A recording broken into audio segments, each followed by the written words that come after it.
Ami, Alia, Alisa, Amani, Azra, Nurin dan Adria. Sorry for last night. Semalam pukul 9 malam baru ada elektrik. Lepas tu satu taman tu boleh dengar gembira. Sebab yelah macam Azra cakap semalam panas kan. Kebetulan pula kita masuk musim yang tak hujan dah ni.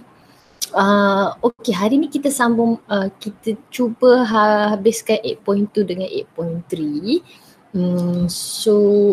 Saya lupa nak tanya. Sekarang ni dekat sekolah memang dah biodiversity kan? Memang belajar biodiversity kan? Sekarang. Sekarang ni sampai berapa? 8 point berapa? Sampai 8.2 juga. Just before ecosystem kot. Jap.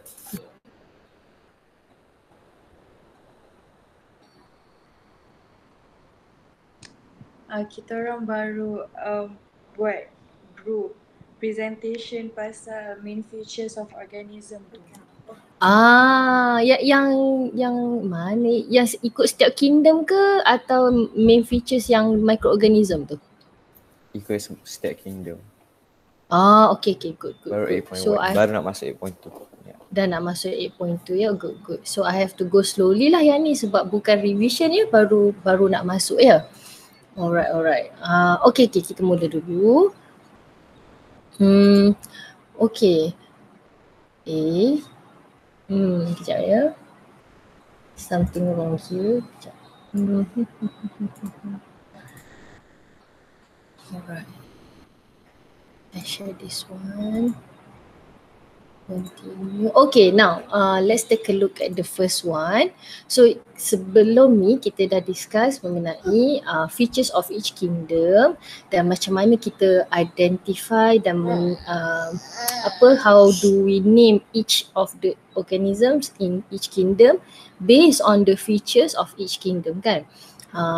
Kemudian sekarang ni kita nak tengok pula different types of biodiversity, and then towards the end of this particular chapter kita akan tengok microorganism pula. So mungkin nak kata apa ya, masa kita belajar kingdom Monera, Protista dan fungi tu kita belajar okay, ini karakteristik Monera, ini karakteristik Protista, ini karakteristik fungi.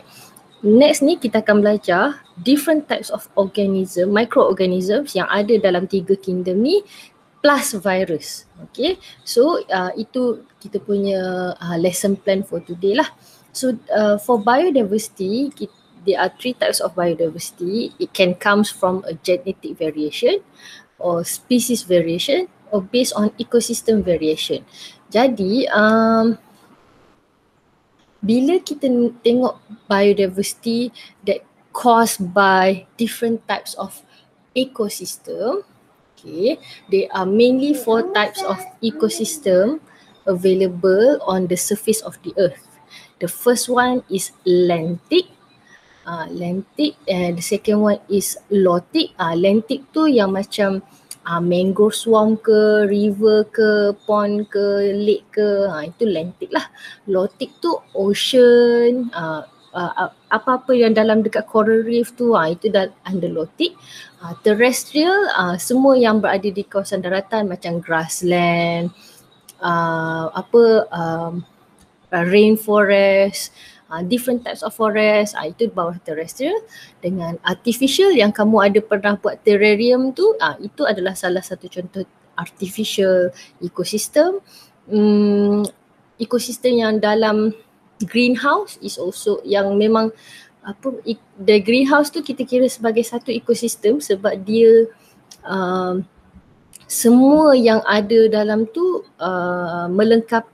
melengkapi peranan masing-masing. Maknanya kalau ada microorganism dalam tu atau insect dalam tu, it can get oxygen from the plants. Plants pula dapat carbon dioxide daripada organism lain and so on and so forth lah. Dia boleh self-sustain dalam satu bekas tu, dalam satu terrarium tu, dalam satu greenhouse tu dan sebagainya lah. So bila kita sebut pasal ekosistem, ekosistem adalah gabungan biotic community. Biotic community tu apa-apa organisma hidup yang terdapat dalam sesuatu habitat tu lah. Dan apa-apa ecological process yang berlaku kat situ yang dihasilkan oleh interaction between biotic organism dengan abiotic components. Abiotic components ni komponen-komponen yang bukan hidup yang berada dalam satu ekosistem. For example, kita semua dalam ekosistem terestrial ni kita bernafas. So kita bernafas, kita interact dengan abiotic components yang bukan hidup dalam ekosistem kita, iaitu oxygen, and we release carbon dioxide. Other examples like plants. So plants is a biotic component of an ecosystem. They react with light and abiotic component in an ecosystem to conduct photosynthesis. So itu ecological process yang dibuat oleh biotic component iaitu plants untuk interact dengan abiotic component iaitu light to conduct ecological processes. Okay. So nama nak kata apa tadi ya? Bila ada ting-tong Google Meet tu saya dah terlupa dah. So basically basically ekosistem itulah dia punya, nak kata apa, dia punya komponen dia biotic, yang komponen community biotic, community all the living organisms in a habitat that react with abiotic components atau non-living components in a habitat. So gabungan dua tu adalah ekosistem. Okay. Kemudian kita tengok pula species diversity. So dalam biotic component itself, kita tahu ada bermacam-macam spesies hidup dalam sesuatu habitat. In an ecosystem, we can find different types of species living in an ecosystem. So we call it as species diversity. It includes, there are two terms that we use to describe species diversity. First is species richness, which is the total number of species in a community. And then the second one is species evenness, which is the species distribution in a community. So, for example, kita punya tropical rainforest adalah antara ecosystem that have the largest species diversity, meaning within dalam 1 kilometer persegi tu, the number of species, different species living in a tropical rainforest is the highest compared to other types of forest. So macam nak kata kalau kita discover 1 kilometer persegi rainforest tu, the number of species, bilangan hidupan yang berada dalam tu yang berbeza-beza, jauh lebih tinggi kalau kita compare dengan different types of forest lah. Okay. Kemudian setiap spesies ini mempunyai fungsi. Each species has a specific role in an ecosystem. The diversity of species is important because each species has a role. For example, bees untuk jadi pollinators, atau certain types of insect jadi pollinators, and then certain types of plant jadi source, jadi producer in a food chain, and then ada yang jadi herbivore, so dia akan jadi primary consumer in a food chain, and then dia ada yang jadi kita panggil sebagai keystone species. For example, keystone species macam case serigala dalam Yellowstone Park. So ada setengah spesies, kalau kita tengok cerita, kalau kamu pernah tengok cerita Mowgli yang Disney punya live action tu, bila mereka jumpa dengan gajah, mereka tunduk kan, sebab gajah tu adalah macam satu spesies atau haiwan yang paling dihormati dalam hutan tu lah. So dalam ekosistem rainforest, gajah is one of the keystone species because when they move about, they change the environment. Pergerakan mereka tu sebab mereka ni besar, so pergerakan mereka tu sampai boleh mengubah aliran air, boleh mengubah species, certain plants punya density. So bila kita remove gajah daripada sesuatu ekosistem, dia akan jadi banyak food chain akan terganggu lah. So walaupun gajah tidak terlibat secara langsung dalam food chain tersebut, tapi food chain tu akan terganggu sebab peranan gajah tu dalam mengubah suai habitat tu adalah penting. Sama juga macam ada setengah keystone species, dia ada bertindak balas atau berperanan langsung dalam food chain. For example, peranan serigala dalam memastikan ekosistem Yellowstone Reserve Forest tu tidak terganggu. Awal-awal dulu ada banyak bison hidup dalam Yellowstone Park. Ada banyak deer dalam Yellowstone Park, banyak jenis herbivore lah dalam tu. So bila manusia mula bela lembu dengan cowboy datang bawa lembu ni grazing from one place to another, so there is a risk of being attacked by serigala. So they started to remove serigala from Yellowstone Park, Yellowstone Forest area tu lah, sebab dekat situ ada vast grassland, ada banyak spesies grass dan sebagainya lah. So when they remove serigala, memang tak ada serigala langsung, until early 60s tu memang tak ada dah serigala langsung, menyebabkan yang tak adanya serigala tapi menyebabkan deer population increase exponentially sebab tak ada predator jaga number of deer in the area. So they ada masalah overgrazing pula. Ada masalah makan rumput secara berlebihan, rumput tak sempat tumbuh, lembu datang makan, deer datang makan. There is no predator that kept all of these herbivore species in check. So Yellowstone Park masa tu dah jadi kawasan yang agak tandus lah, sebab when there is no grass, the soil is not fertile. When the soil is not fertile, it's not easy for other species of plants to grow.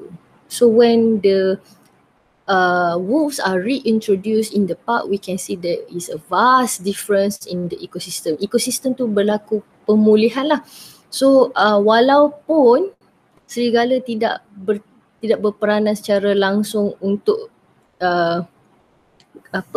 memastikan grass tu hidup, tapi peranan serigala tu untuk mengawal populasi herbivore tu memainkan peranan dalam mengekalkan ekosistem Yellowstone Park tu. So that is why species diversity is important, because when we remove one component of biotic component in an ecosystem, we are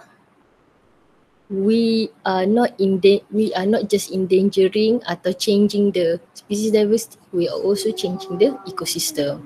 So the next one is genetic diversity. So dalam spesies yang sama juga ada diversity, there are variation within the same species. For example,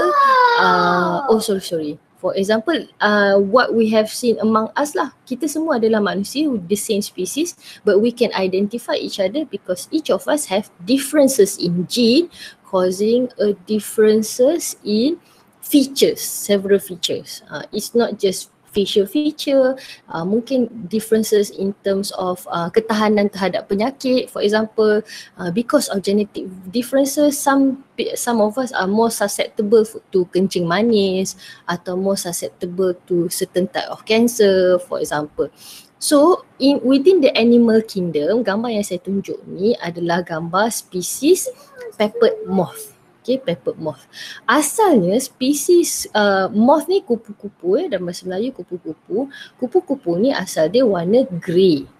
So semasa jika kamu belajar sejarah, one of the things that we can see in the UK masa tu ialah during the 1800s ada industrial revolution. Kalau tengok cerita Peaky Blinders, itu zaman dia lah, zaman Peaky Blinders tu. Apa zaman cerita apa lagi ya?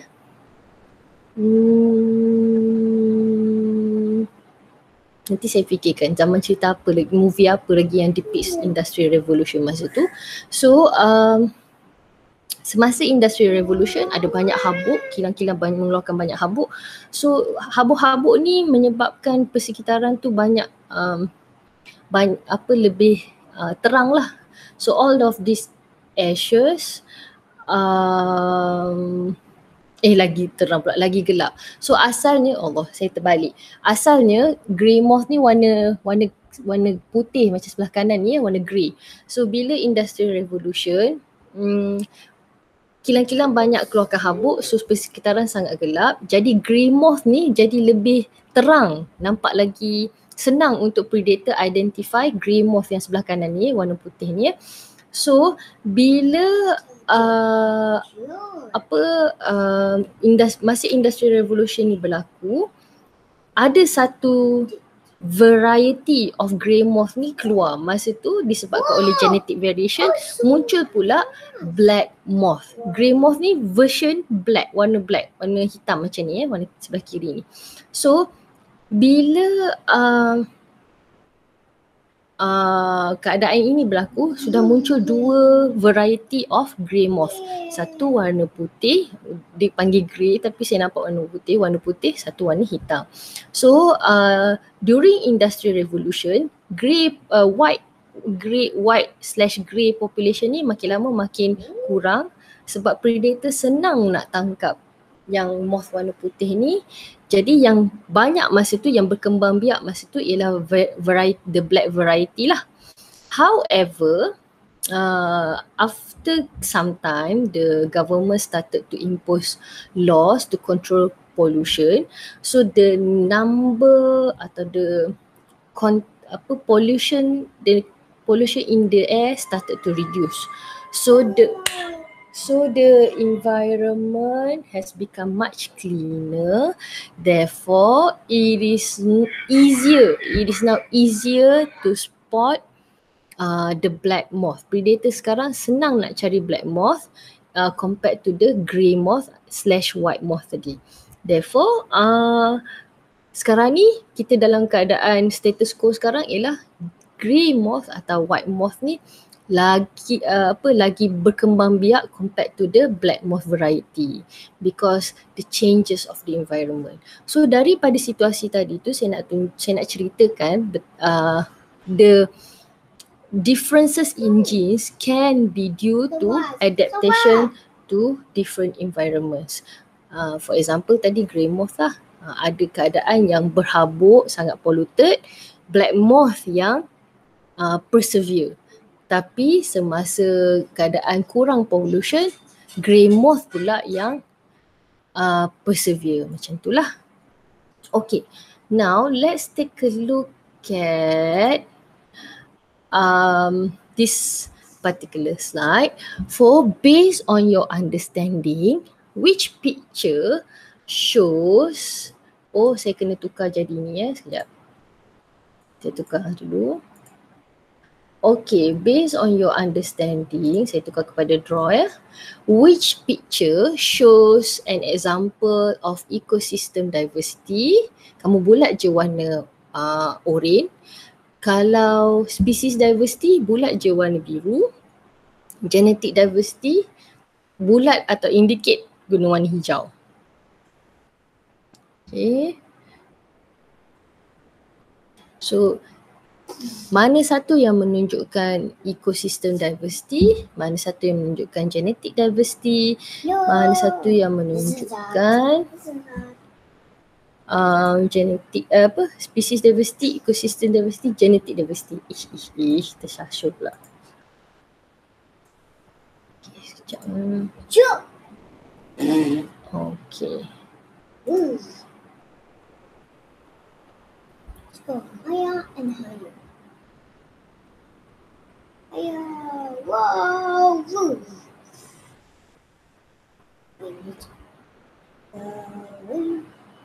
Okay, let's take a look over here. Okay, memang ecosystem diversity ada satu saja, gambar bulatan paling besar tu. Okey, kemudian gambar pisang dengan gambar molus tu, gambar cangkerang kat bawah tu, kedua-dua tu menunjukkan genetic diversity. Okey, gambar pisang dengan gambar molus atau cangkerang pula. A type of siput kat bawah tu, itu adalah spesies genetic diversity. Okey. Gambar burung hantu, owl dengan dog and serigala tu, itu adalah species diversity. Okay, species diversity. Okay. Hanya satu saja ekosistem diversity, burung hantu dengan serigala tu species diversity. Yes, terima kasih, tolong labelkan, good. And then pisang tu adalah genetic diversity. Semua tu adalah spesies pisang Okay. And then bawah tu cangkerang tu different types of patterns tu menunjukkan genetic diversity. Okay. Now we want to take a look at, kita nak tengok pasal phylogenetic ni. So phylogenetic ni is a totally new subtopic yang memang baru dimasukkan dalam Kssm. So kita go through slowly lah. Okay, semua dah jawab dah kan? Alright, so take a look at this picture. What do you think? Is this a snake or a lizard? Is this a snake or a lizard?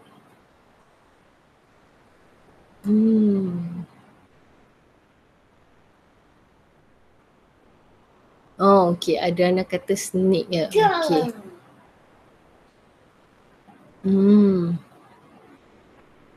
Okay. Okay. Apa Alisa dengan Aina dengan Adriana ni ada masalah internet Tak boleh nak ni tak boleh masuk jawapan kat sini Oh, boleh. Alright. So, this, okay, most of you kata ini adalah snake So, nama organism ni ialah European glass lizard. Kenapa dia adalah sejenis lizard sebenarnya.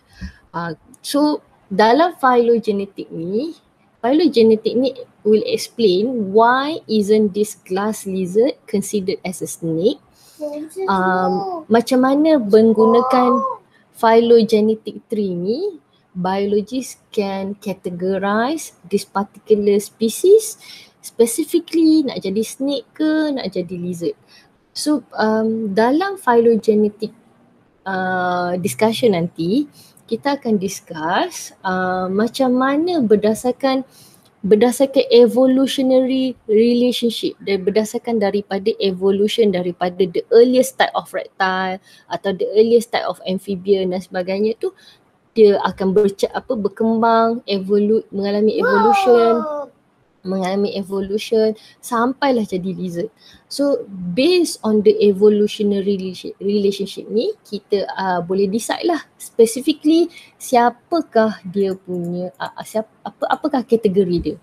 For example, kalau kita nak letakkan glass lizard ni dalam snake, masalah dia ialah glass lizard dia tak ada highly mobile jaw. Maksudnya dia punya rahang tak boleh buka besar macam snake. Snake dia boleh buka besar, lizard tak. Okay, itu nombor satu.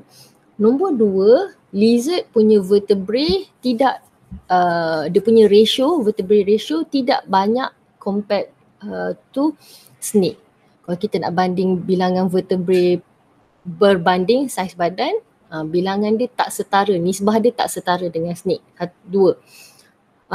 Nombor tiga ialah untuk snake,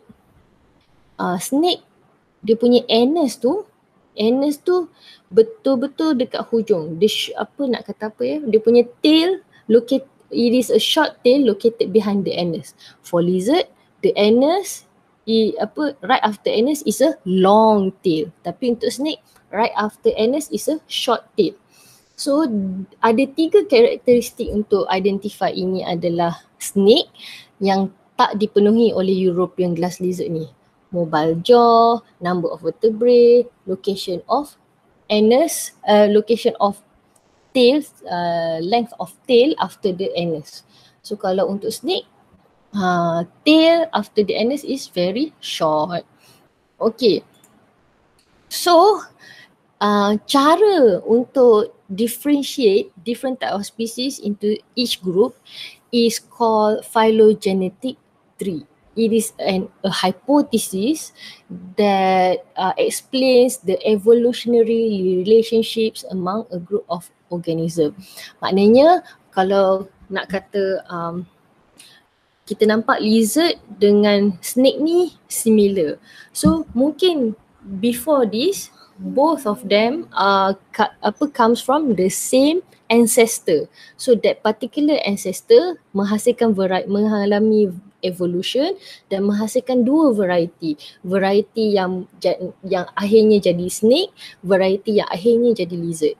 So phylogeny is the study of evolutionary history of a species or a group of organisms that are genetically linked. For example tadi snake dengan lizard for example. Atau then next is based on the phylogeny studies, phylogenetic classification shows the evolutionary relationship and history of the studied organism. Okay, kita tengok satu-satu, jangan keliru dulu, tak apa, ini adalah istilah saja. Okay. So ini saya bagi kamu draw sebab in case kalau kamu nak highlight kat mana-mana important points lah. So dalam banyak-banyak references saya baca, saya rasa references atau explanation dari Han Academy ni is one of the best explanation and the simplest lah. So phylogenetic tree ni adalah satu nak kata satu rajah yang explain atau summarize secara ringkas evolutionary relationships among a group of organism.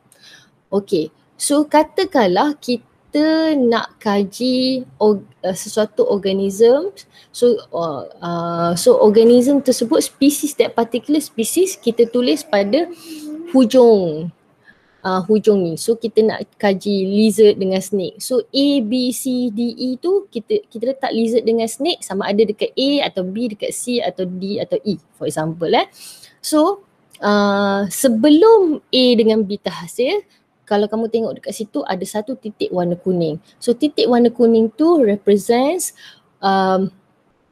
apa dia punya common ancestor. Sebelum ancestor tu mengalami evolution dan menghasilkan dua variety, akhirnya jadi spesies A dan akhirnya jadi spesies B. So setiap branch atau setiap point sebelum dia branch out tu kita panggil sebagai divergence event. Okay, di mana daripada satu ancestor evolution berlaku menghasilkan two different descendant with two different characteristics. Kemudian setiap branch point, setiap branch point menunjukkan itulah dia punya common ancestor. Okay, pada diagram ni boleh tak kamu indicate mana common ancestor untuk A dengan D? Boleh tak kamu indicate pada diagram ni dekat mana common ancestor A dengan D?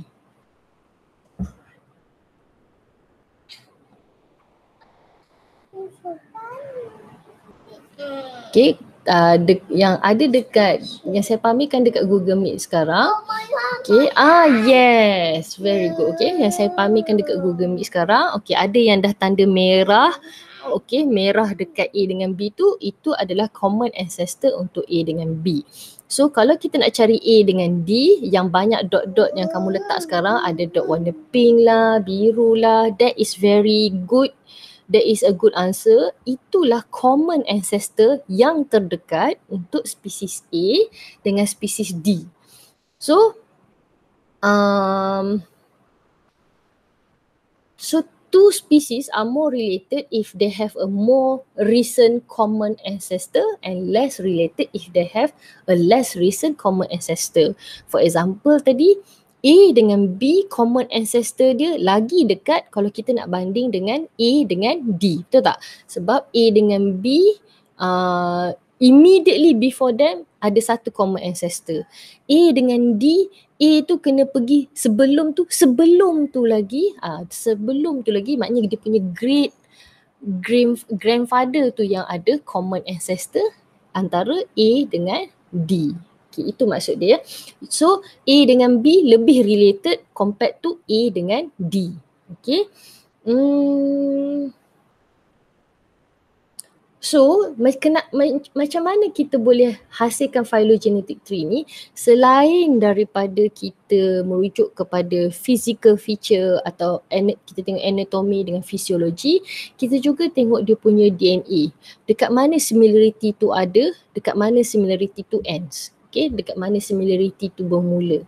So based on the DNA and kalau kita tengok anatomy tu kita panggil sebagai morphological feature. Fungsi-fungsi dalam badan kita panggil physiological features. So based on the similarities tu barulah kita kata sebab similarities dia banyak, most likely dia punya common ancestor sama. Based on the DNA sequencing, daripada part ni sampai part ni dia punya DNA sequence sama. So most likely dia punya common ancestor sama. Itulah cara orang buat phylogenetic tree. Okay, satu lagi example macam mana kita buat phylogenetic tree. Okay, boleh draw kat mana-mana kat sini ya. Okay, so ini adalah phylogenetic tree yang tadi, yang sebelah kiri tu yang kita discuss tadi. Sekarang ni yang sebelah kanan ni untuk explain yang snake dengan lizard tadi. Okay, snake dengan lizard tadi ya. So suka untuk saya ingatkan bila kita buat phylogenetic tree ni, ini adalah hipotesis about bagaimana sesuatu spesies, how a set of species, for example, bagaimana glass lizard evolve from a common ancestor. Okay, dalam diagram sebelah kanan ni, figure 26.2 ni, can you indicate where is the common ancestor between snake and glass lizard? Boleh tak kamu indicate dalam diagram ni dekat mana common ancestor untuk snake dengan glass lizard?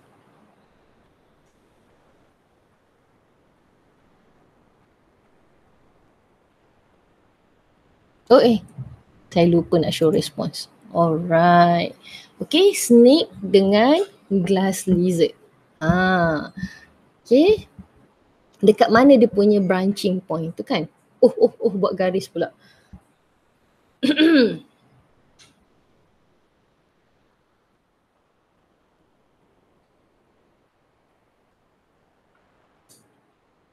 Okay ya. So, okay, good. I agree with you. Okay.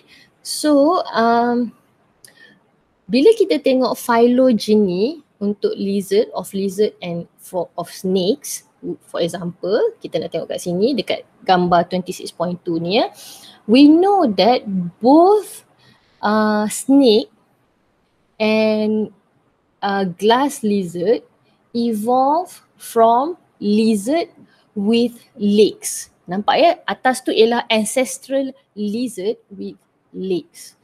So bila ancestral lizard with legs ni evolve, salah satu cabang dia ialah menghasil ancestral lizard with legs ni divert, mengalami evolution untuk menghasilkan another variety of lizard, ancestral lizard yang tak ada kaki, without no limbs. So towards many series of evolution, this particular ancestral lizard, particular variation yang dah tak ada limbs ni evolve to become snakes and also become glass lizard. Nanti mari kita cuba tengok pada manusia pula. Okay, ni kita cakap pasal organism yang tak ada kaki. Bagaimana pula organism yang ada kaki? So, we do phylogenetic classification based on several structures that are homologous to each other. So, bila kita tengok human, bat, porpoise, frog dengan horse ni, kita dapati Kenapa saya tulis sini write your response je? Sorry, bukan write your response je. Saya nak buat dia jadi draw sebenarnya. Sorry ya. Okay, you can draw on this particular slide. Saya dah tukar jadi draw kan?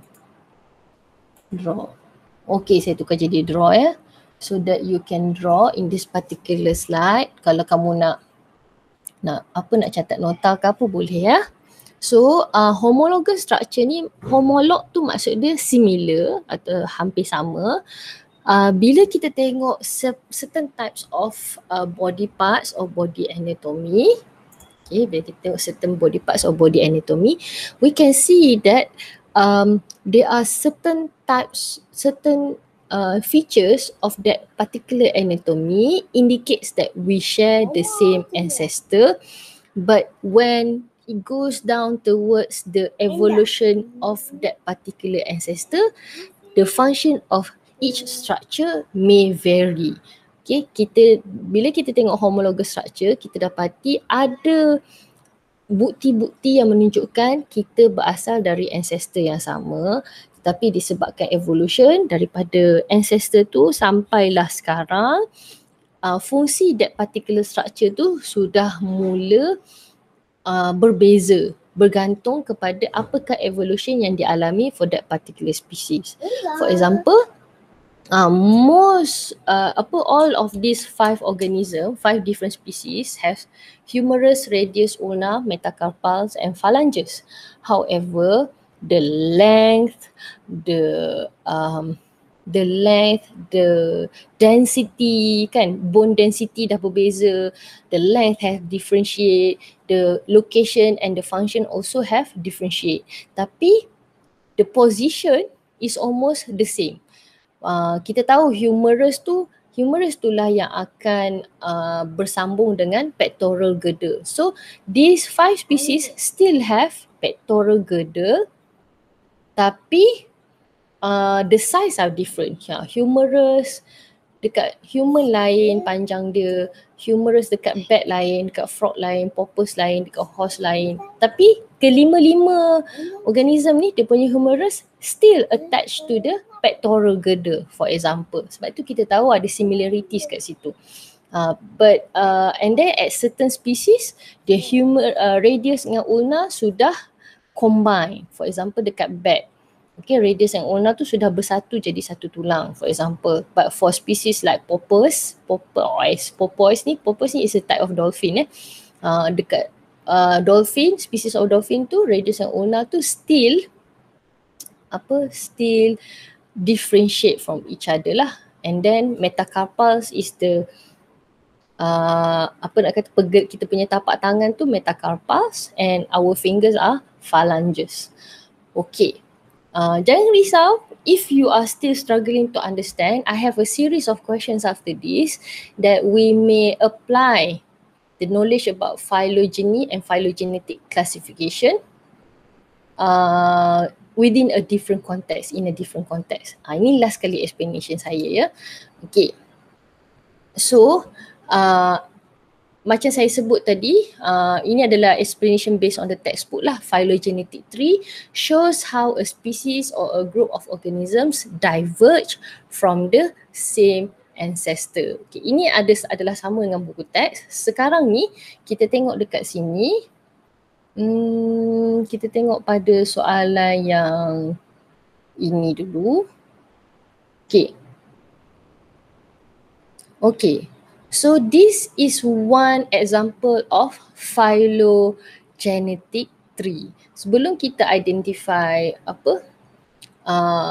nama-nama spesies ni, kita kena tahu dulu cara nak baca phylogenetic tree. So can you answer this particular question? Which organisms dalam phylogenetic tree ni ada hair? Indicate, kamu nak bulat ke, apa-apa indication boleh, tak ada masalah.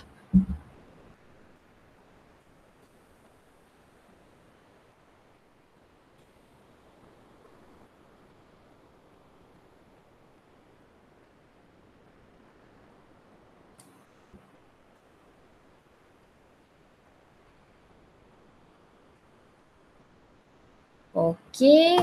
Adriana okey ke nak kena? Oh, okey. Boleh. Alamak, sorry saya baru perasan Alia punya soalan. Adriana ni memang akan jawab dalam Meet ke macam mana? Oh, boleh. Oh, boleh. Okey. Okey, teruskan. Okay, the next one. Okay, good. Prosimium dengan humans ada hair. Okay, let's take a look at another one. Okay, jawapan dia prosimian and humans. Dua ni yang ada hair. Macam mana kita boleh tahu? Kita tengok dekat branch mana yang start specify ada hair. Okay, kita tengok dekat branch mana yang specify ada hair. First, develop from blastula and then ada vertebrae. Tetrapod maksudnya ada 4 kaki, ada amniotic air, ada hair. So hair tu adalah pada prosimian dengan humans lah. Okay, let's take a look at the next one. Prosimian dengan human ya. Okay, which group of organisms do not have vertebrae? Yang mana satu yang tak ada vertebrae?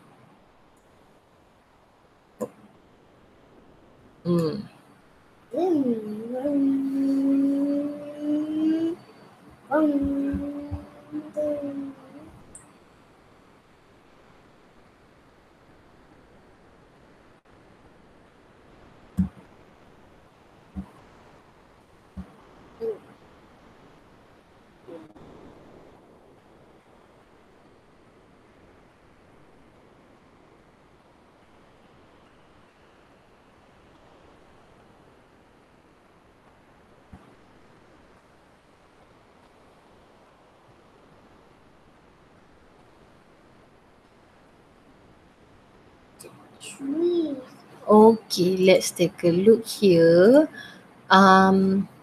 Bila kita tengok kat sini, based on the phylogenetic tree, semuanya daripada lancelet tu, semuanya berasal dari common ancestor yang sama.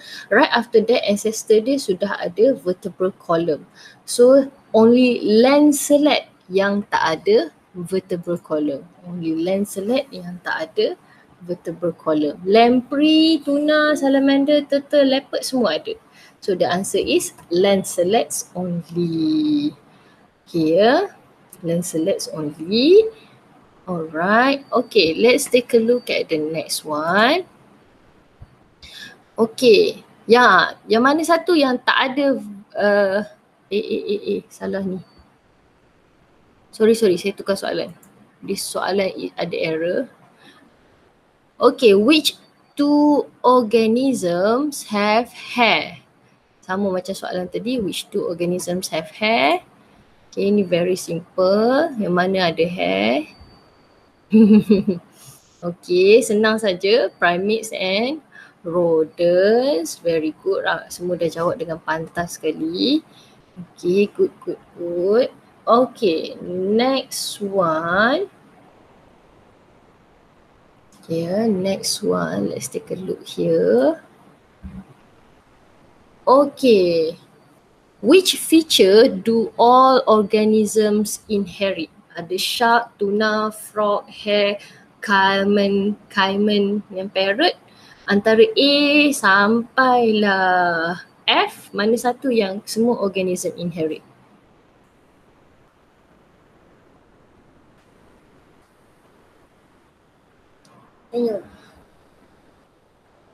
Okay, good. Okay. Soalan yang sama juga. Okay, saya tukar soalan ni.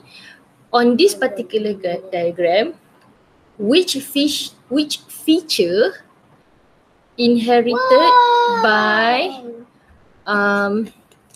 frog and hare? Antara semua feature ni, mana satu feature yang similar, yang dikongsi oleh frog dengan hare? Okay, antara A, B, C, D dengan E tu, yang mana satu yang dikongsikan oleh arnab dengan katak? A ke, B ke, C ke, D ke, E ke, F? Okay, untuk arnab dengan katak yang yang ada similarity sebab share common ancestor ialah C. Sebab right after C tu baru branch out jadi katak dengan arnab. Untuk D tu sebelum branch out jadi katak kan. Okay. Sebelum tu. Okay. Apa kita cuba lagi, ada lagi. Okay, jawapan dia C ya tadi. Katak dengan arnab tadi similar feature atau inherit the same feature at point C. Okay. Kita tengok pula dekat sini. Okay, which organism is the closest relative of the human? Which organism is the closest relative to the human? Which organism is the closest relative? Closest relative. Kenapa kita highlight? Sekejap ya. Sorry. Okay, pilih dulu. Sorry. Ada yang tak jawab lagi. Pilih dulu. Sila. Basah pula sini.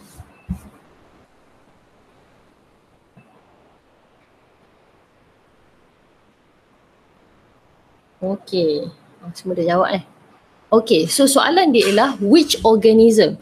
So kalau which organism, kita pilih salah satu. Shark ke, tuna ke, frog ke, hare, caiman atau parrot. So the answer is hare lah. Okay, kalau dia kata which feature, baru kita akan pilih F, E, D, C, B dengan A tu. Kalau dia kata which ancestor, baru kita tanda dekat cabang. Okay, kalau kata which ancestor is which ancestor is related to human dengan hare. So barulah kita akan tanda pada branch point. Itu kalau disuruh identify ancestor. Kalau disuruh identify feature, A, B, C, D, E, F. Kalau disuruh identify organism, kita pilihlah spesifik organism mana satu. Okay, so A, B, C, D, E, F, feature. Branch point ialah ancestor. Tolong labelkan bagus. Tolong labelkan. Okay, organism, branch point, ancestor, similar ancestor dekat branch point macam mana nak labelkan? Sekejap. Can I change it to here? Okay, sekejap ya, saya tukar sekejap. Okay. Cuba tunjuk pada slide ini dekat mana ancestor untuk human dengan hare. Tunjukkan dekat mana kita nak indicate ancestor human dengan hare. Dekat mana kita nak cari common ancestor untuk manusia dengan arnab. Okay. Okay, sorry. Nanti saya patah balik pergi kat tempat tadi balik ya. Okay, so yang ditunjukkan oleh Adria dengan Azra ni betul dekat sini kita nak indicate, saya tunjuk dekat Google Meet ya. Dekat sini kita nak indicate common ancestor. Okay, kalau kamu label dekat F tu adalah common feature, similar feature. Maknanya ada hair, ada vertebrae dan sebagainya. Itu dekat huruf A, B, C, D, E, F. Feature. But the points that you are showing right now, yang Azra dengan Adria tengah tunjuk sekarang, ialah ancestor. Okay, itu beza dia. Yang kamu buat label kat sini tadi, ialah feature, specific organism. Yang kamu tunjuk dekat sini tadi, ialah ancestor. Okay, Antina ada apa-apa nak tanya tak? Sebelum saya pergi ke soalan seterusnya.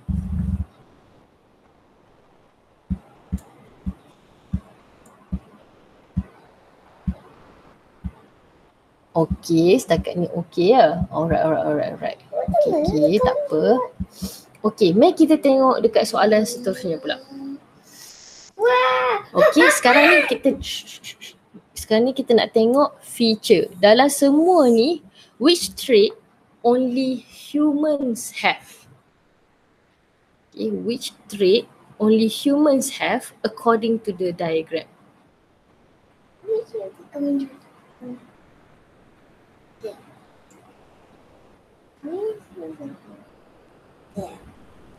Wow.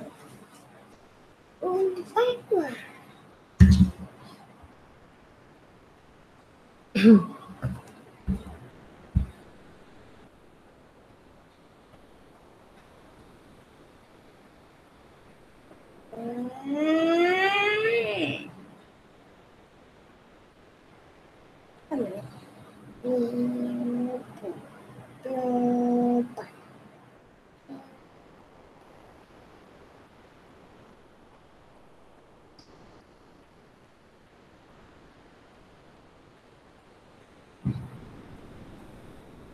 Okay, good. So untuk humans, the only feature that humans have is bipedal and opposable thumbs. Okay, good. Okay, next kita try yang ni. Okay, where is T-Rex and frog's common ancestor? Okay, dalam semua ni mana satu T-Rex dengan frog common ancestor?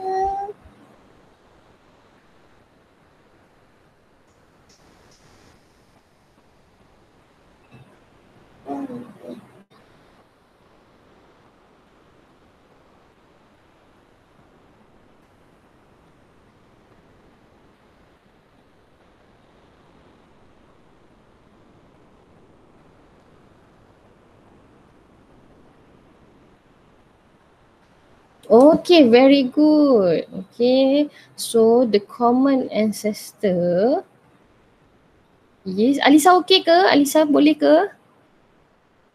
Internet ada problem ke macam mana? Okay. Alright. Okay, good. Jawapan dia B. Okay. Okay. Alligator dengan T-Rex pula dekat mana?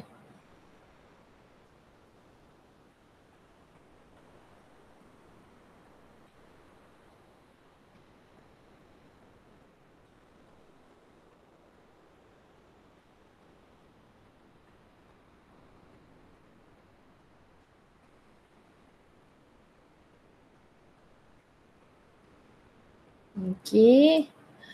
Yes, very good. Common ancestor dia dekat position antara A, B dengan C.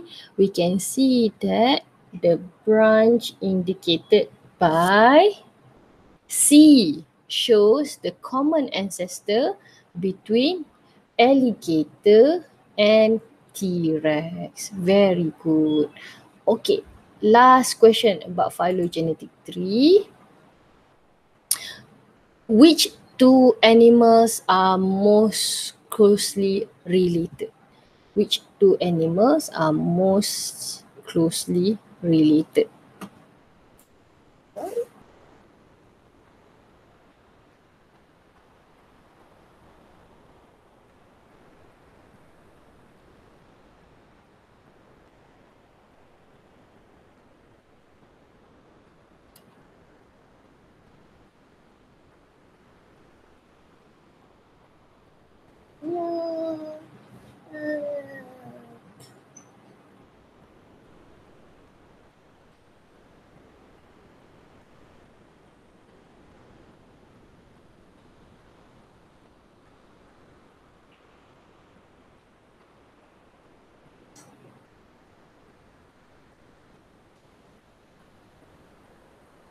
Yes, I agree with you. So soalan tadi pun kita dah identify common ancestor kan. So since they have common ancestors, therefore both alligator and T-Rex have the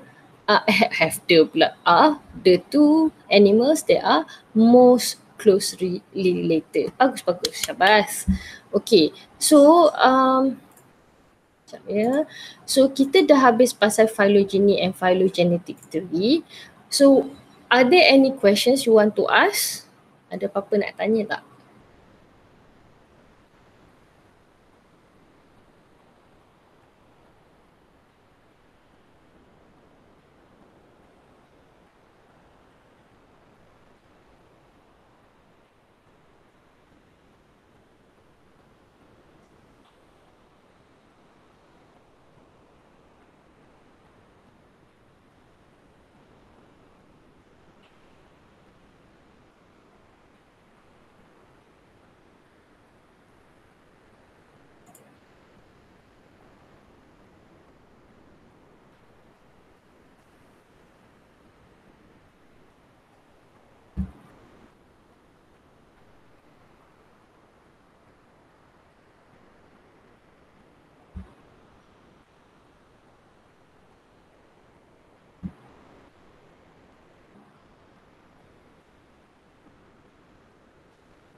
Oh okay, ada question kat sini. Semua reptiles dengan birds tak silap saya adalah common ancestor dia adalah dinosaur. Yes, that is a good question. Tak silap saya memang alligator, lizard, birds part dinosaur. Common ancestor the dinosaur. That is a good question. Alright. Saya tanya ni, saya go slowly sebab this is for me pun this is the first time I teach this topic, walaupun masa A-level dengan masa degree dulu dah belajar sebenarnya Phylogenetic 3 ni, tapi masa sekolah tak ada kan. So bila dalam syllabus sekolah pun tak ada, baru ada. So okay lah. Okay, oh ya, ya Allah, saya lupa ada lagi satu soalan. Sekejap Okay, setakat ni all good. Okay, so this one pula dia bagi phylogenetic tree related question, tapi dia punya presentation of data lain sikit. So based on your understanding, which species is most closely related to humans based on the comparisons of amino acids in cytochrome C. Ini yang saya katakan phylogenetic tree based on DNA sequencing. Okay, yang tadi tu semua feature yang kita boleh nampak kan. Sekarang ni information about phylogenetic tree based on DNA sequencing, specifically dalam data ni number of amino acid differences from humans. So which animals is most closely related to humans? Kok mana sir?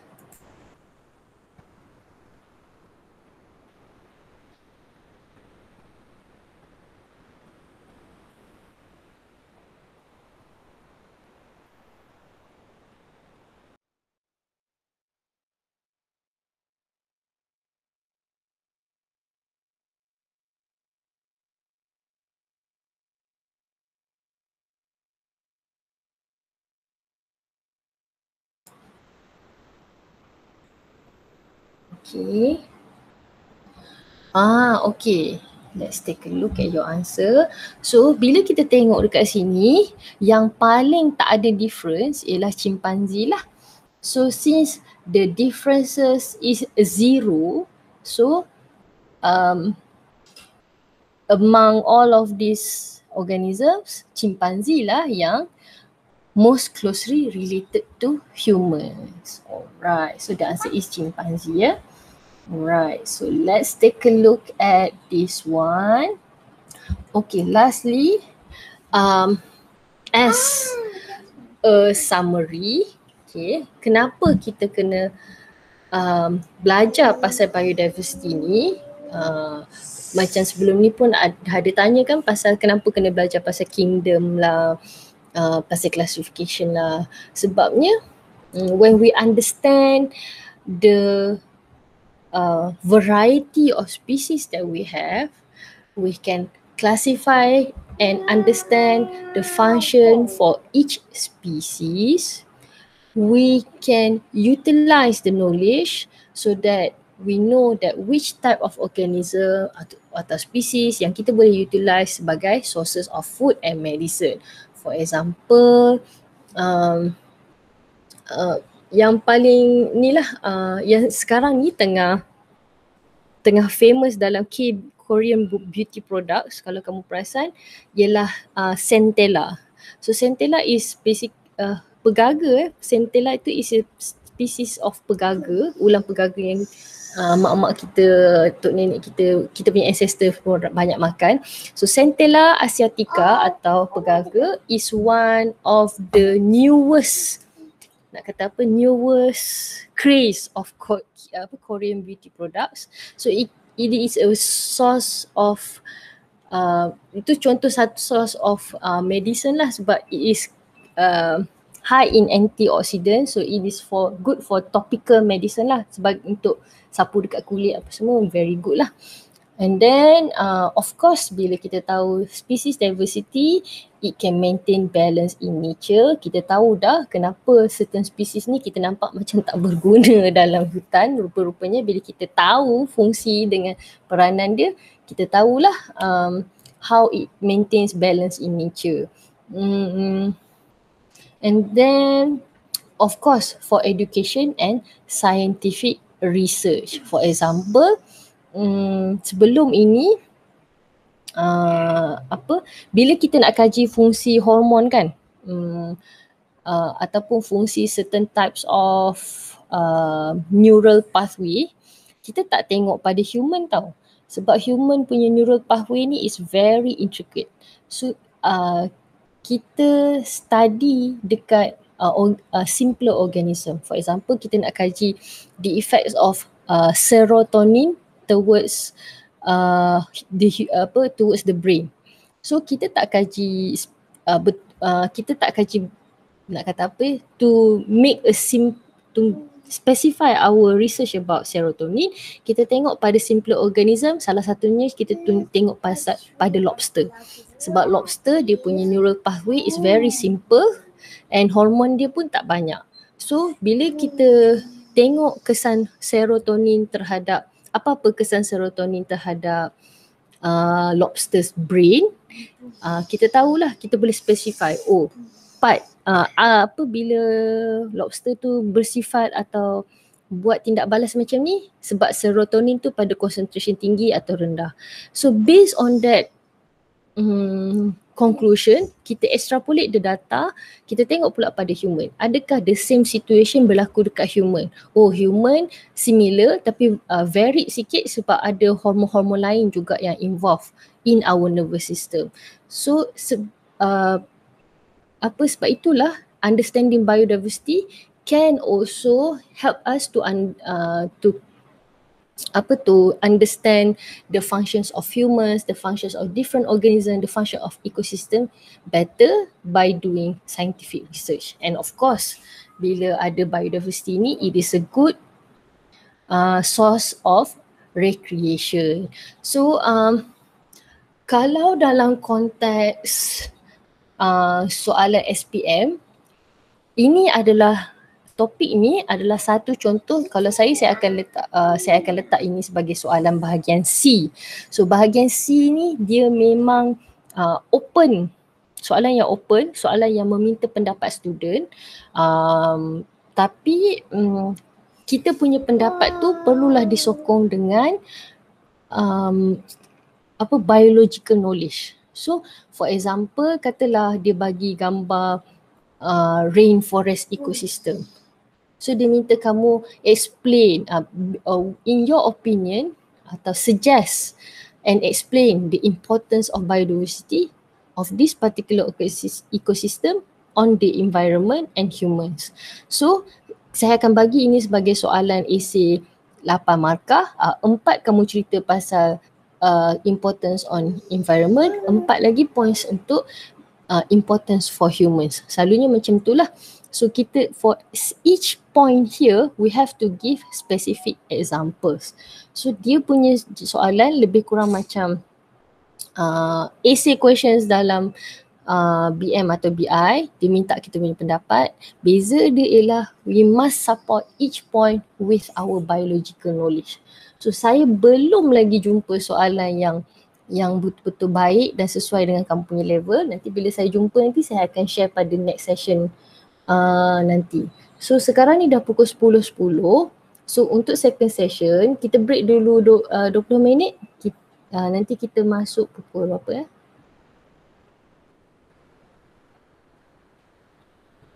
10.30 kita masuk balik, boleh? Boleh cikgu. Alright, okay, 10.30 kita masuk balik, kita tengok 8.3 pula. Okay, kita jumpa nanti.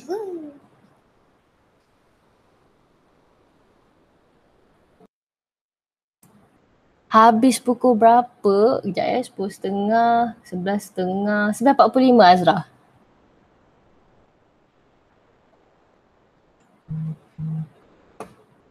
Okay, let's stop recording dulu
Okay. Testing, testing.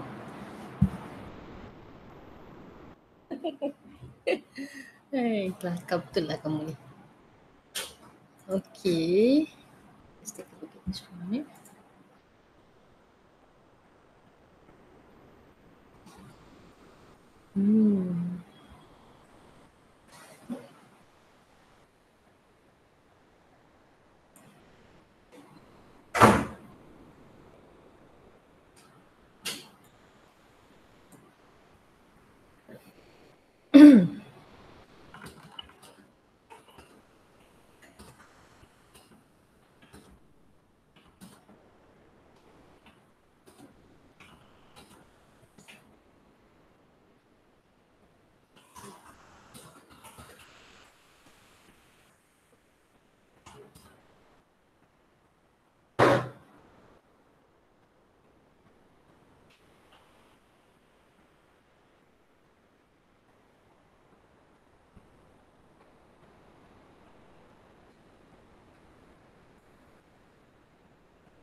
It's idiot.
Are you Georgie?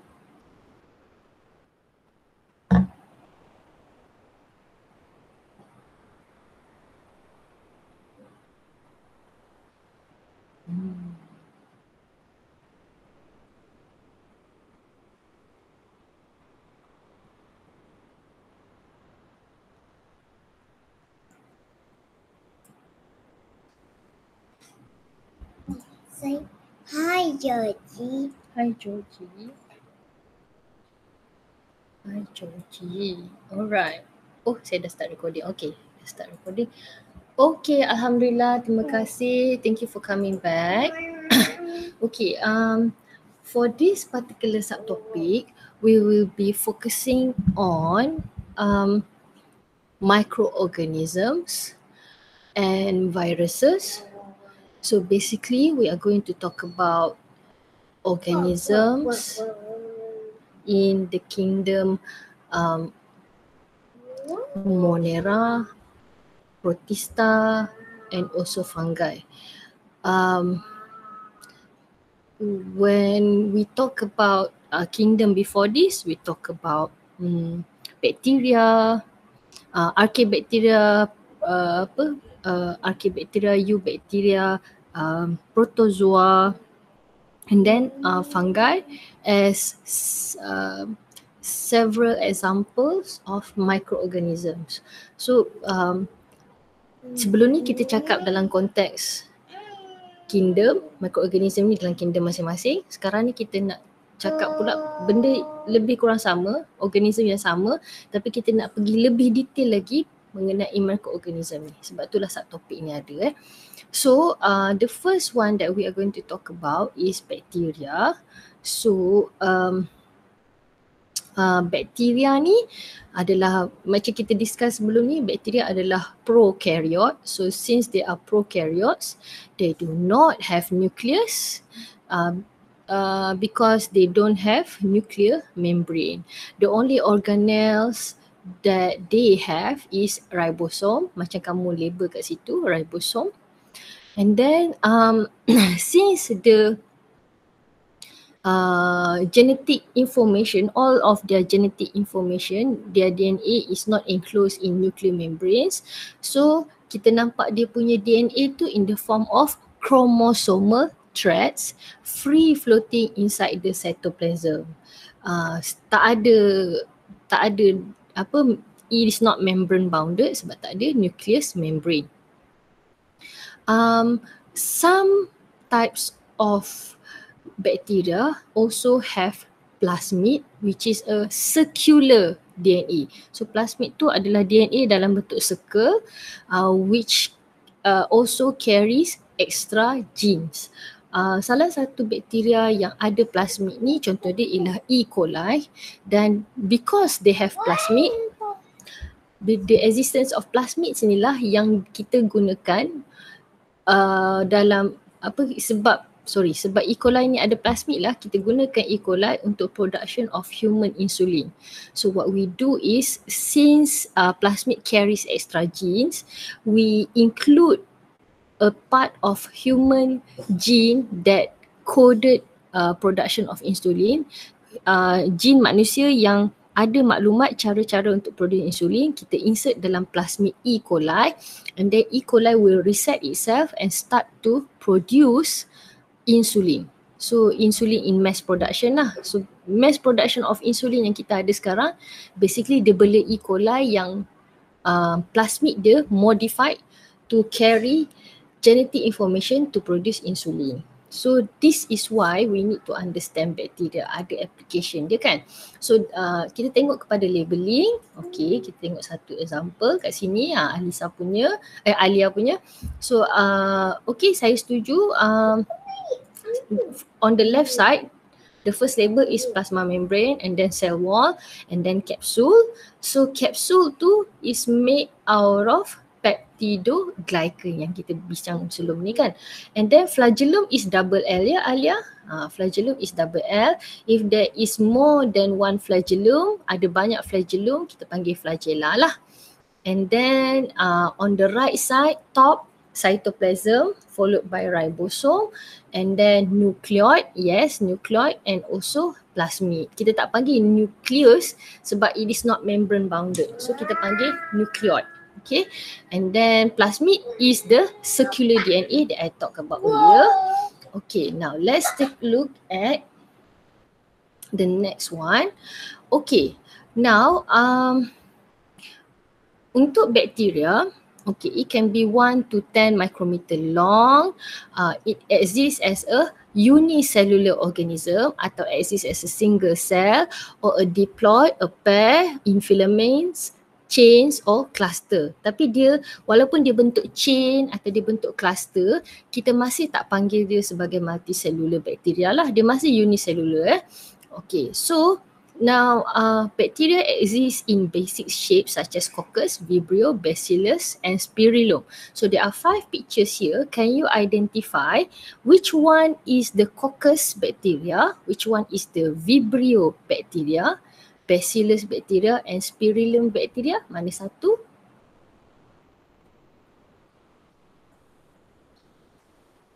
Okay, mana satu? So coccus ada 2 lah. So you know that 2 out of 5 pictures here is an example of coccus. Okay.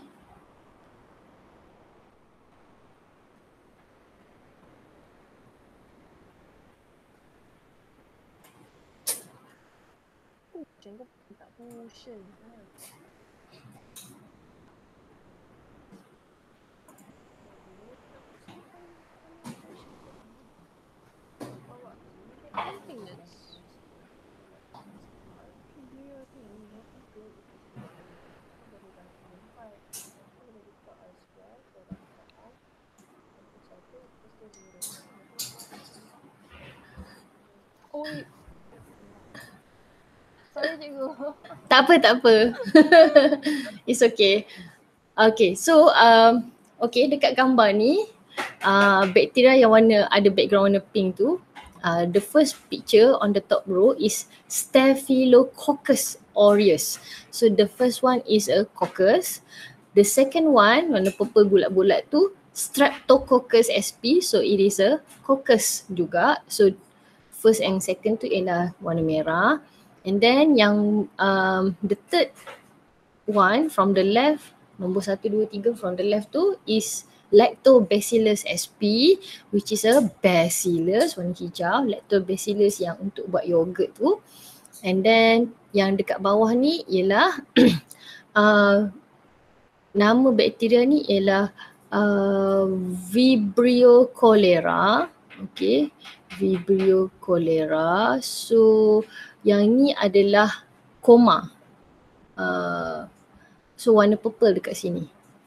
Okay, yang background hijau tu, bakteria warna hijau tu adalah Vibrio cholera. Okay.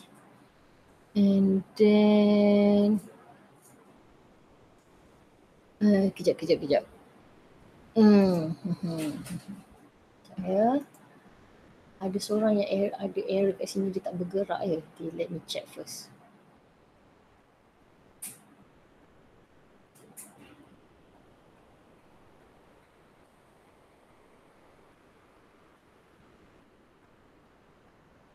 Oh, okay.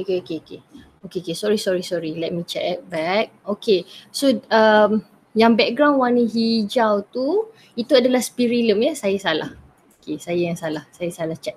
Okay, itu adalah Spirillum volutans, so warna orange. And the final one, the one that you place purple dot there, betul, Vibrio cholera. Okay, good. Okay, now let's take a look at the next one. Okay, so the next group of microorganisms that we are going to take a look at is protozoa. So these are the first 3 examples of protozoa, which are amoeba, paramecium and euglena. So based on your understanding of kingdom kingdom protista hari tu, can you identify what are the similarities and differences between the 3? Amoeba, paramecium and also euglena.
So for this particular comparison, some of the comparisons that we can take a look at is the habitat, whether it is unicellular or multicellular, and then the types of nutrition kan, autotrophic ke, heterotrophic ke, and so on and so forth lah.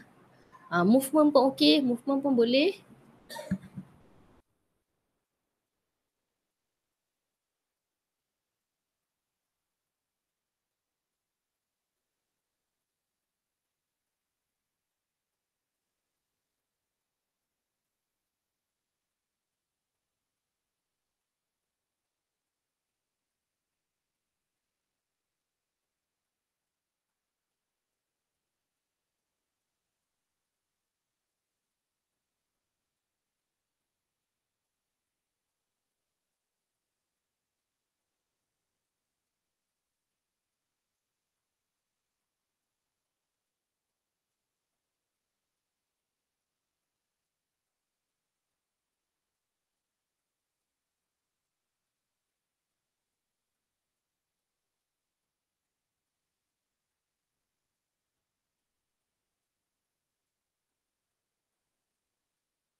Okay, very good. Put this on the table, adik. This is computer. Okay, now let's take a look at the labeling that you have shown here. Okay, here are a few examples of answer. Okay, ramai yang letak movement ya. Okay. Okay, here is one example. Okay, so untuk baris atas sekali is the naming amoeba, paramecium and euglena. Euglena is EUGLENA, euglena. And then if you want to apply, katalah nak apply knowledge about previous subtopic hari tu kan, the naming and classifications of organism kan. So you may write amoeba SP. So amoeba tu kena underline atau italic kan. Tapi saya rasa dalam PDEC dia tak ada function italic tu ya. So tak apalah. So tulis amoeba SP, paramecium SP, euglena SP pun boleh, tak ada masalah. So similarities dia ialah all are animal like.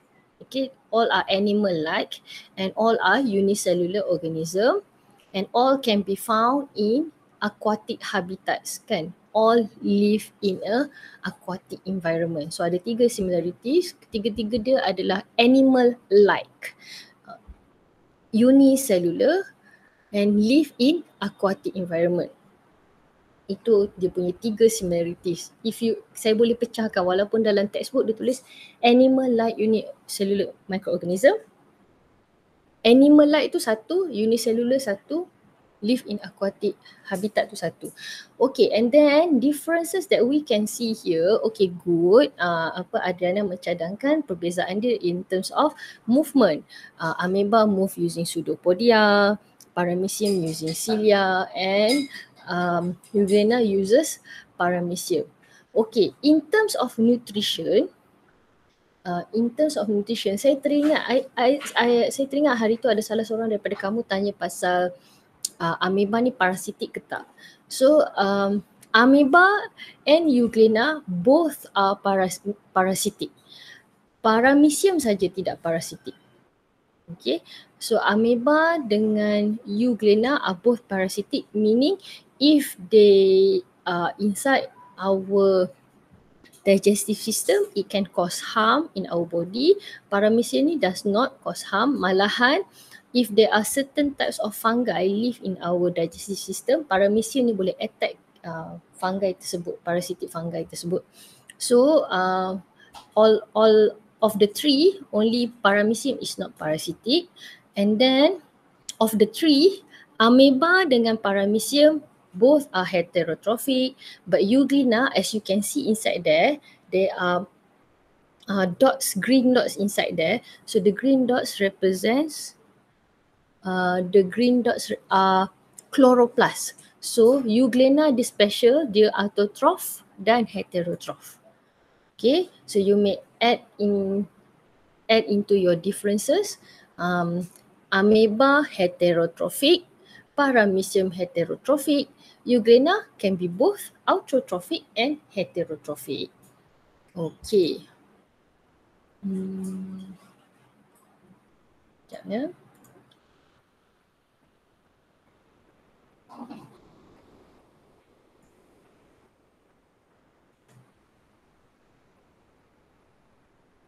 Okay, so itu adalah untuk untuk protozoa lah.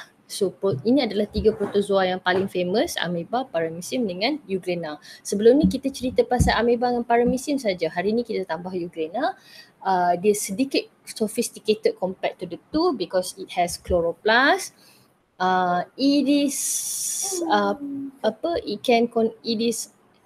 autotrophic because it can conduct photosynthesis, but it can also be heterotrophic. Itulah specialnya euglena.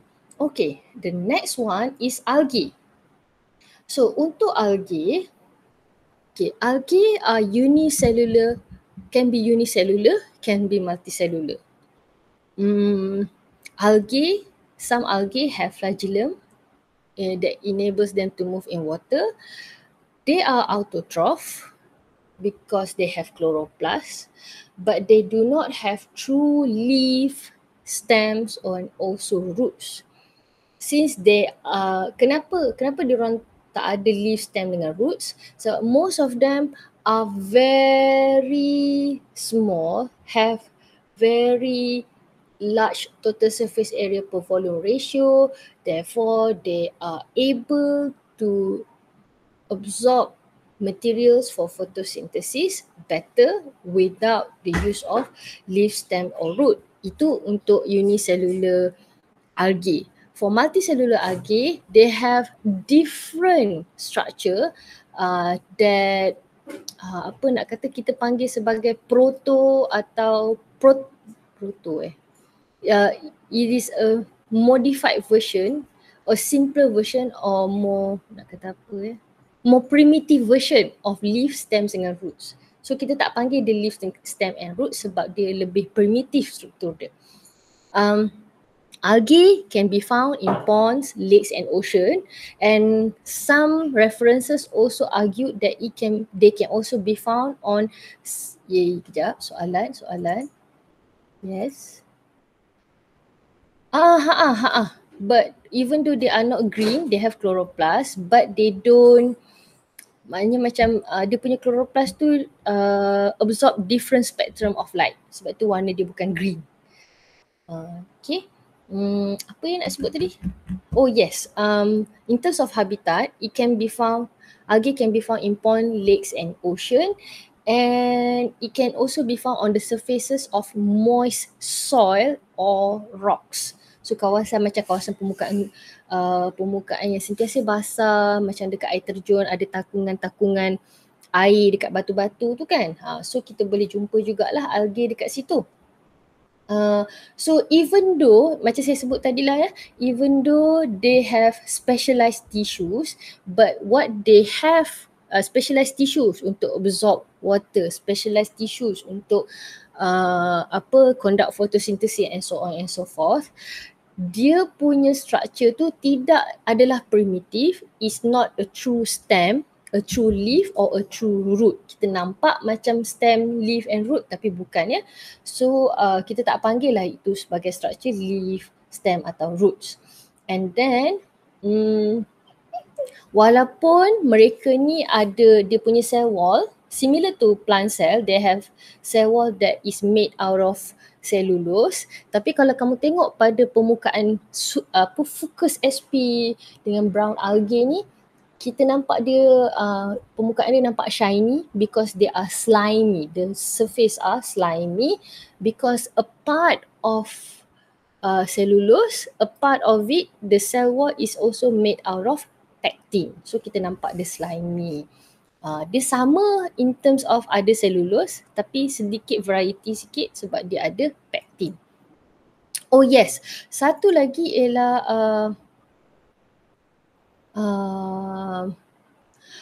ada satu spesies tu ya, alamak, nanti bila kita jumpa gambar nanti saya tunjuk, tak apa.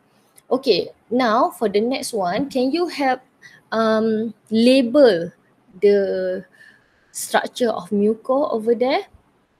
Muco sp, we know that fungi exist in the form of mycelium, dan mycelium ni ada a few different structure which are hyphae, rhizoid, sporangium yang produce spore. Sporangium dia produce spore. And can you label the diagram as I explain this particular slide? So fungi is the type of microorganisms that can be in a form of unicellular or multicellular organism. So secara umumnya all fungi consist of mycelium yang ada separate components which are hyphae, rhizome, sporangium that produces spore. Okay, that produces spore. So sporangium produces spore and they do not have leaf, stems or root, and the cell walls are created or secreted or consist of chitin. Okay, ada chitin instead of, kalau macam plants kita sebut cellulose, kalau bakteria kita sebut ada peptidoglycan, tapi dalam fungi ada chitin. Fungi are Heterotroph meaning they cannot produce their own food. They can be parasitic or saprophytic. Saprophytic meaning dia makan uh, decomposing organic materials, pokok kayu atau bangkai haiwan ke, atau pokok yang dah tumbang ke. Selalu kita nampak macam tu kan, kita nampak fungus ni atau cendawan ni pada batang pokok yang dah tumbang dan sebagainya lah.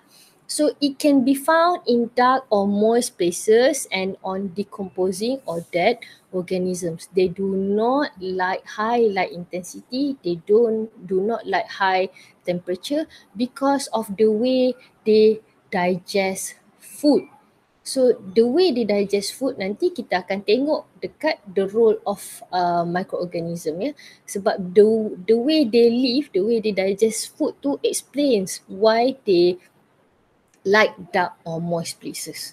Okay, last one is viruses. Okay, pada gambar ni, saya lupa, saya kena tukar bentuk draw ya, in case you want to make notes on this. Okay, dalam gambar ni saya nak tunjukkan different types of viruses that infect humans, that can infect humans. Size dia when compared to the size of a bacteria and also when compared to the size of human red blood cell.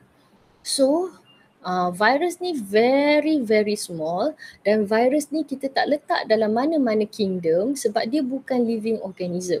Virus on itself, virus on its own does not conduct things that living organisms do, such as reproduce ke, respiration ke, semua tu dia tak buat. Okay, semua tu dia tak buat. It only viruses quote unquote alive when it start to infect a cell. Okay, dia start to reproduce when it infects a cell. Kalau dia alone, dia tak buat apa-apa. So it can reproduce by injecting their genetic materials into the host cells, and the genetic material of the virus will take over the cell. So bila dia take over the cell, dia akan paksa, the genetic material will force the host to produce copies of the viruses. The genetic material of the virus can be in the form of DNA atau can be in a DNA, maknanya dia punya genetic information tu panjang dan lebih kompleks lah. Kalau RNA, it is a simpler genetic information. So and then genetic information DNA and RNA ni is protected by a container, a protein container, kita panggil sebagai capsid. So dia punya bentuk ada macam-macam bentuk, tapi dia punya material yang membina sarung dia tu masih lagi sama, iaitu protein. So the size can be up to 20 to 400 nanometers and the viruses can be only seen by electron microscope. So saya nak tunjukkan pada rajah tu sebenarnya when we compare the size of virus compared to the size of bacteria, ini yang kita nampak lah. Okay. Okay, mari kita tengok satu soalan yang berkaitan dengan viruses. So ini adalah soalan trial tahun lepas elok pula soalan trial tahun lepas ni cakap pasal coronavirus kan. So sila perhatikan kat situ ada 3 diagram berbeza. The first diagram is coronavirus, COVID-19 virus. Take a look at the structure, dia punya membrane kat dalam tu macam mana rupa dia. And then take a look at diagram 1.2b. 1.2b tu tunjuk molecule structure of sabun. Okay, so sabun ni dia ada hydrophilic head and hydrophobic tail. So diagram 1.3 shows how soap interact with the structure of novel coronavirus, especially pada bahagian membrane lah. So based on the diagram, can you explain how the practice of washing hands with soap and water can destroy the virus. Ni markah dia 2 saja tapi dia punya maklumat banyak So based on diagram 1.3 pun kita boleh explain macam mana soap bertindak balas dengan the membrane of the virus.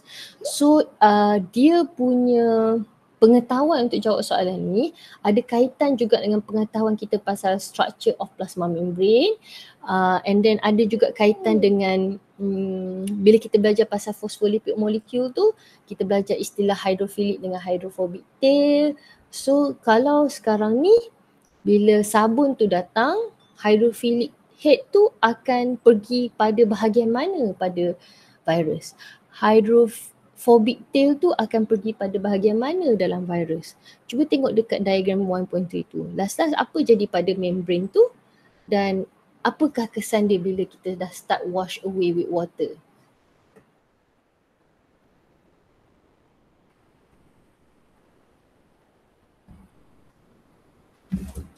Now, a minute. Ya, cuba tengok. Okay, teruskan. Tak apa, jawab dulu. This is grid layout already.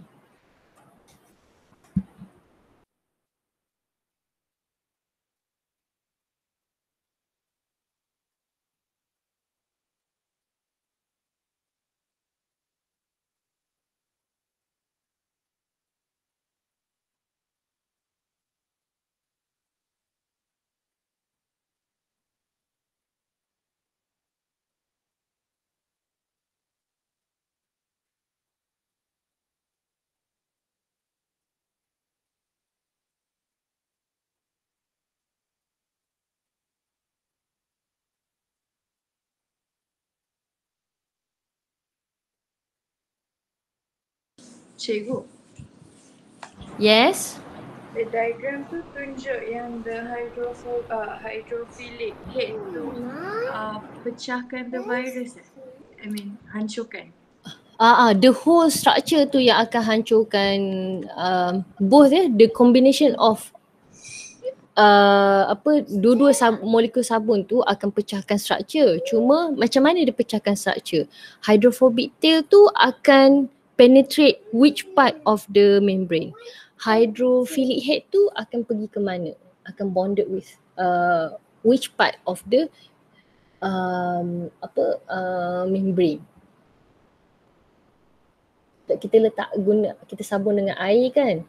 Sabun dengan air. Yalah kita basuh tangan dengan air kan? So the hydrophilic head akan bonded with water. Hydrophilic tail tu akan bonded with what? Cuba tengok pada struktur membrane coronavirus tu. Ada tak part yang similar dengan hydrophobic tail? So hydrophobic tail tu dia akan bonded dekat bahagian mana? Dekat membrane of virus tu. Ya. Apa tu, jawab dulu.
Okay. So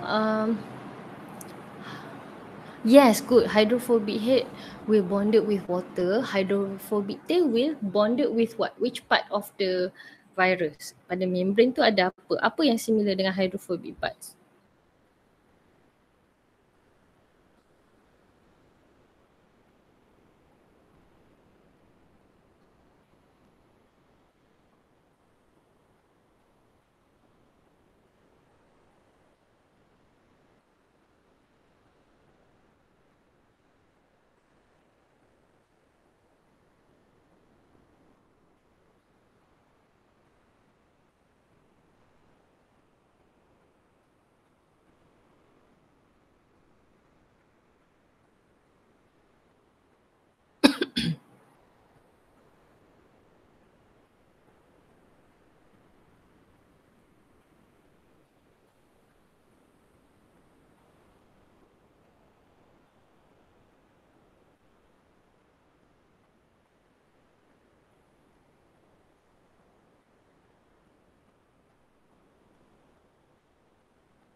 Okay, now I can see your ideas are here. Very good. Yes. Okay. So pertama sekali ialah ini tak semestinya ikut turutan atau ayat exactly macam saya nyatakan ni, tapi these are what I can see from your answer and what I agree with your answer. Which part of your answer indicates that you are on the right track? So number one, hydrophilic head of the soap bond with water. Itu nombor satu. Sebab bila kita wash, kita guna air kan, so the hydrophilic head of the soap bond with water. Point number two, hydrophobic tail bond with the oil atau fat atau lipid on the membrane of the virus kan. Sebab dekat situ dia label lipid membrane and other proteins kan. So the hydrophobic tail bond with oil atau fat atau lipid on the surface of the virus ke, on the membrane of the virus ke pun boleh. Betul-betul. Sekejap ya, ayat ayat hujung-hujung yang Izamani tulis tanda soal tu betul, tak ada masalah. Sekejap ya. Dua-dua pun betul. Kejap.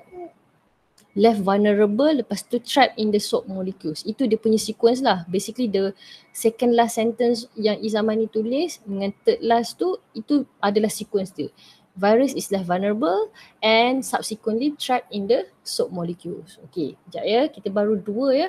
Hydrophilic head bond with water, hydrophobic tail bond with lipid. Lepas tu hydrophobic tail tadi tu penetrate the membrane of the virus. Tadi dia bond, sekarang dia penetrate. So hydrophobic tail penetrate the membrane of the virus. Point number 3. Point number 4, which destroys the membrane of the virus. Okay, tadi hydrophobic head bond with water, hydrophobic tail bond with lipid on the virus or on the membrane. Number 3, hydrophobic tail penetrate the membrane which then destroys the membrane. Ada 4 point dah kat situ. Number 5, virus will start to break apart. Kan? Virus start to break apart. And then kalau kita tengok pada gambar tu kan, soap molecules tu trap the virus fragments in tiny micelles, in tiny kan. Sebab dia tulis kat situ micelle kurungan tiny bubbles contain destroyed virus. So soap trap virus fragments in tiny micelles atau soap trap virus fragments in tiny bubbles. Macam Izamani tulis tadi tu, the genetic information of the virus is now vulnerable and also trapped by the tiny bubbles atau micelle tu lah. Betul tu Izamani, betul, tak ada masalah. Okay, and then when we bila kita basuh tangan, the micelle will be washed away with water. So dia punya tertib tu, sequence dia ada sampai 6. Jawapan dia, markah dia 2 saja. Very nak kata apa, banyaklah peluang untuk kita dapat markah kat situ sebab jawapan dia ada panjang. Jawapan dia adalah panjang. Okay, saya ulang balik. Hydrophilic head bond with water. Hydrophobic tail bond with lipid on the virus. Number 3, hydrophobic tail penetrate the membrane of the virus. Point number 4, therefore destroy the membrane of the virus. Bila membrane sudah musnah, number 5, virus break apart. Kan virus break apart. Dia punya sempadan dah tak ada, semua yang terkandung dalam virus tu will be released because the virus have break apart. Number 5, number 6, the soap will trap virus fragments in tiny bubbles atau tiny micelle. The micelle will be washed away with water. Okay, soap trap virus fragments. Okay, tambah sikit, trap virus fragment. Bukan trap virus je, sebab virus tu dah jadi fragment.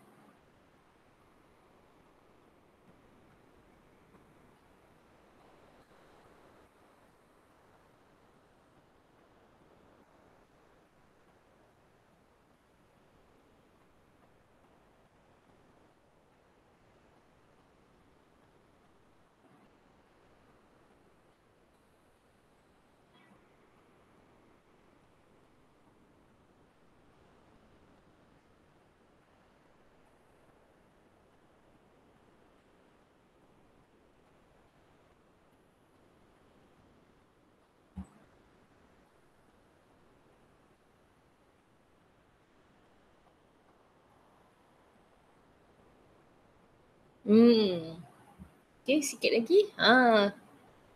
Okay, kita tunggu kita tunggu ada a few of you who are still typing. I give you 1 more minute. So, okay. So, we'll track virus fragments and will be washed away with water. Tambah sikit lagi. Wash away with water.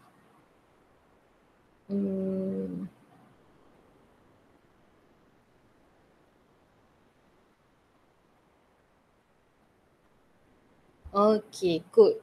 Now, kita dah tengok different types of microorganism ya. Kita dah tengok microorganism, apa tadi?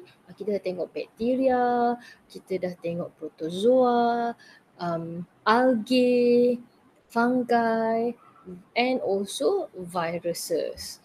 Okay, now we want to take a look at the role of microorganisms in the nitrogen cycle. So nitrogen cycle ni adalah antara soalan yang terfamous lah dalam kalau nak jadi soalan essay. Tapi towards the end of the previous syllabus, soalan ni tu telah dipindahkan ke jadi soalan bahagian A, soalan structure.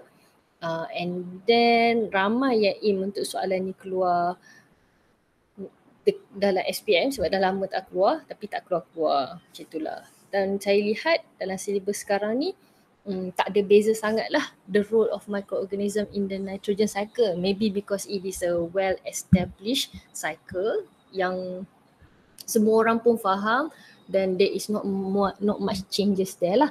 So dekat slide ni I give you the ability to draw, so you may want to highlight mana yang part mana yang yang saya sedang explain ke, atau part mana yang kamu nak tanya. If you want to ask anything about this particular slide, tulis terus dekat slide ni supaya saya boleh terus address the question ya.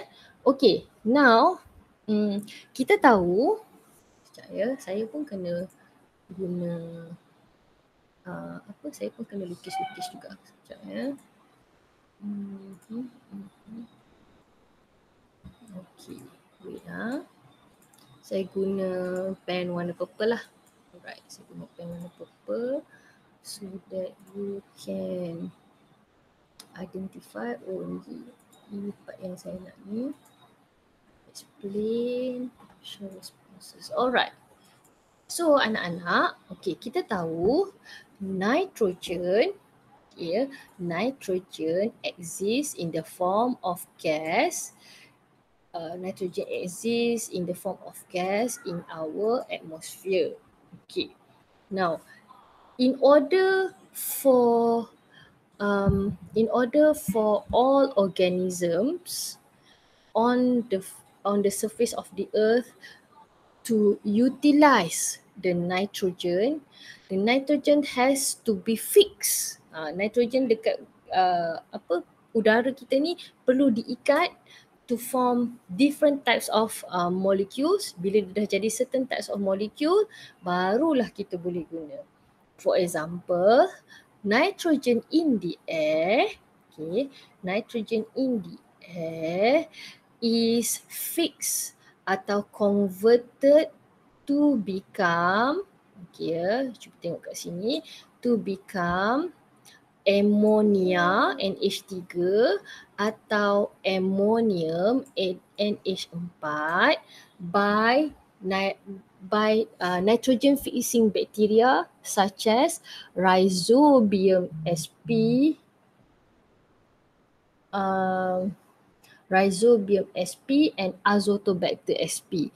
Saya dapati dekat sini dalam rajah ni dia dah label kat situ ya, Rhizobium sp dengan Azotobacter sp.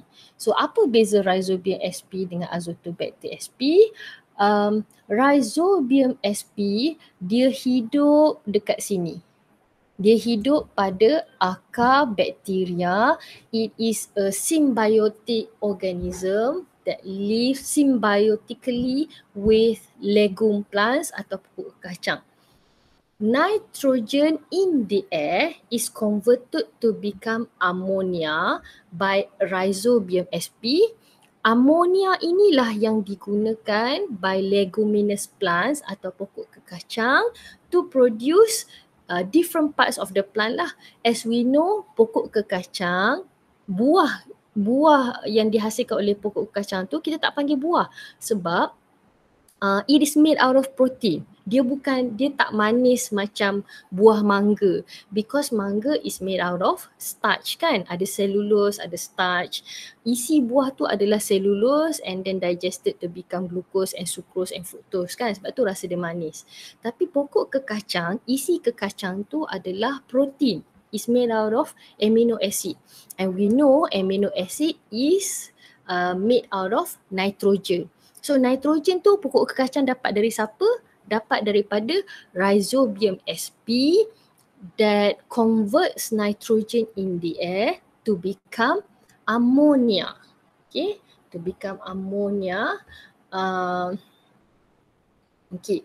then this ammonia ions ni lah yang digunakan oleh leguminous plants to produce all of these nuts yang kita dah berjaya enjoy ni lah. Okey, untuk organisma lain, pokok-pokok lain yang nak juga ammonium ions ni kan, ammonia atau ammonium ni kan. So the ammonium ions ni, NH4+ ni is provided by the free living microorganism iaitu Azotobacter sp. So Azotobacter sp ini juga fix nitrogen in the air to become ammonium ions that exist freely in the soil for any of the plants to use. Okay, dia tak ada symbiotic, tak ada. Yang ada symbiotic relationship hanyalah rhizobium. Okay, another source of nitrogen fixation, is the lightning in the atmosphere, which converts nitrogen gas into nitrogen dioxide, and then nitrogen dioxide ni will dissolve in the soil. Kalau kita tengok kat sini, dissolve in the soil, and then dia akan jadi nitrate soil in nitrate ions in the soil lah. Okay.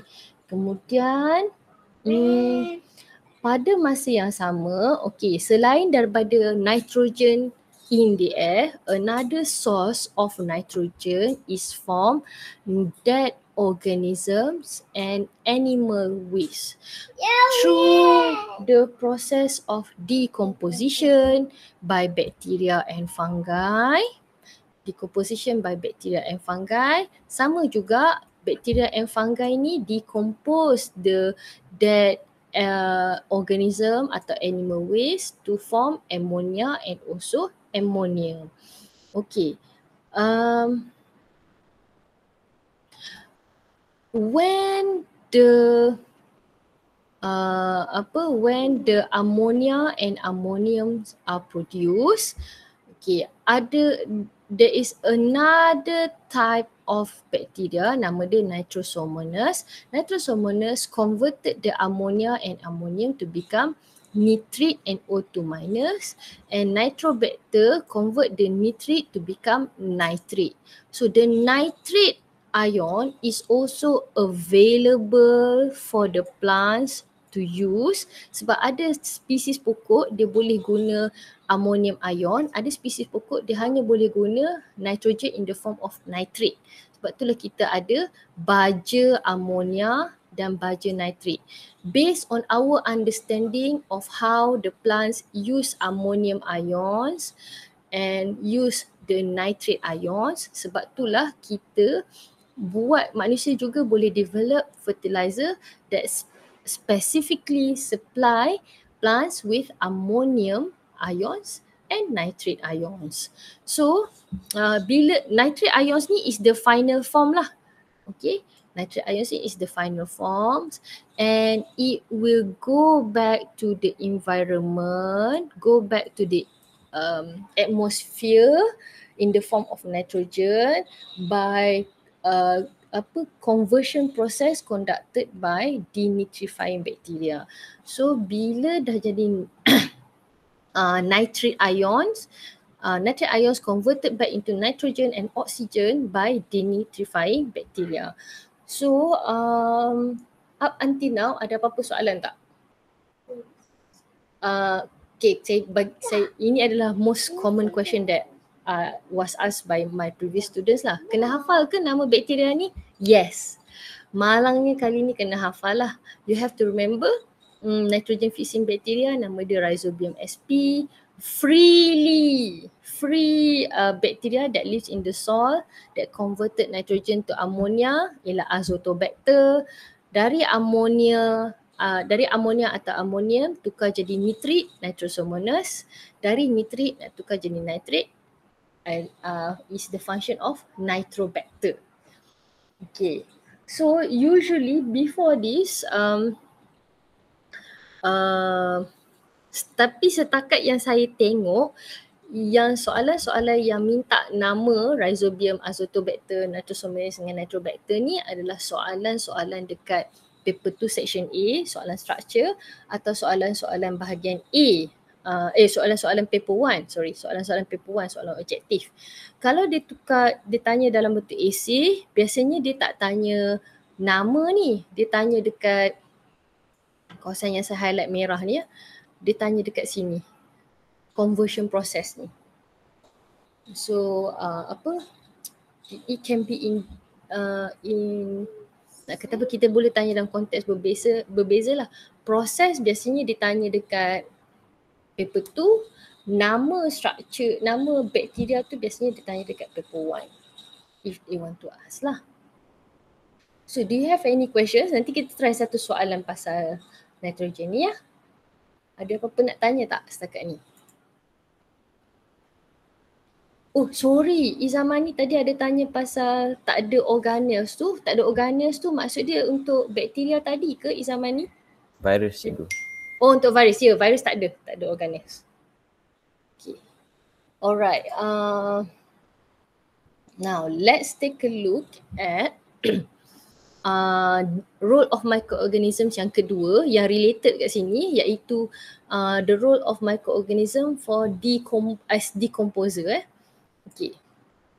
So sekejap saya tukar pada drawing. Okay, in case you want to draw anything on this slide lah. Sekejap. Salah. I have to do this. Alright.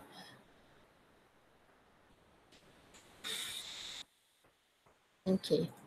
So tadi masa kita bincang nitrogen cycle, one of the process that we can identify there is the role of fungi and bacteria as decomposers. Okay, decomposers sebagai pengurai. Kalau kita sebut dalam bahasa Melayu sebagai pengurai.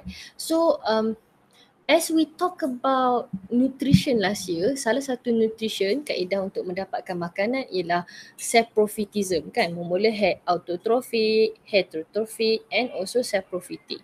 So bila kita sebut saprophytic, basically they are decomposers that feed on organic materials from dead organisms. So it can be dead organisms and it can also be any waste material. Misalnya macam najis ke atau macam any dead tissues yang organism tu masih hidup tapi kalau ada any dead tissues that fallen off its body, itu juga adalah organic materials from dead organisms that can be decomposed by the saprophytic fungi ke atau saprophytic bacteria. So decomposer ni dia punya process of decomposition is basically to convert complex organic materials to become ammonium. Okey, cuba tengok pada rajah yang saya tunjukkan dekat sini. Tadi kita dah tengok the structure of fungi. So fungi dia ada cabang-cabang hyphae yang kita panggil sebagai rhizode tadi, yang kita label sebagai rhizode tadi. So this particular structure, cabang yang macam akar ini, at the terminal end of each cabang of hyphae, at each branch of hyphae, have the ability to secrete enzyme. So saprophytes berbeza dengan kita in terms of kalau kita nak digest organic materials, kita consume organic materials tu digest dalam badan kita and digested product will be absorbed into our body. Saprophytic organisms such as saprophytic fungi and saprophytic bacteria is slightly different in the sense they secrete enzymes, digestive enzyme out of their body. So when the enzymes goes out of the rhizoid atau keluar daripada cabang hyphae, the enzymes will digest organic materials surrounding the hyphae. Bila dah digested, the digested products such as sugar ke, amino acid ke, fatty acid and so on and so forth will be transported into the hyphae, will be absorbed into the hyphae branches yang kita panggil sebagai rhizode tadi kan. So proses ini most likely berlaku secara active transport. Okay, proses ini berlaku secara active transport. So that is the main difference lah for saprophytic organisms, the way they digest food. enzyme have to go out of their body, digest dekat luar, dah siap digest, absorb ke dalam badan. Okay, digest dekat luar, digested material absorb right back into the hyphae. Okay, up until now do you have any question pasal fungus ke, pasal role of apa bakteria-bakteria tadi untuk nitrogen cycle, ada tak? Untuk nitrogen cycle tadi perasan tak? Semuanya bakteria kecuali untuk decomposition. Ada satu fungi. Okey, setakat ni tak ada apa lagi soalan. Okey, kita try dulu macam mana kita nak explain nitrogen cycle. Okey. So, macam biasa, bila soalan ini adalah dalam bahagian A, kita akan mulakan dengan bagi nama dulu. So, can you identify what is organism P, R dengan S? Okay, organism P, R dengan S.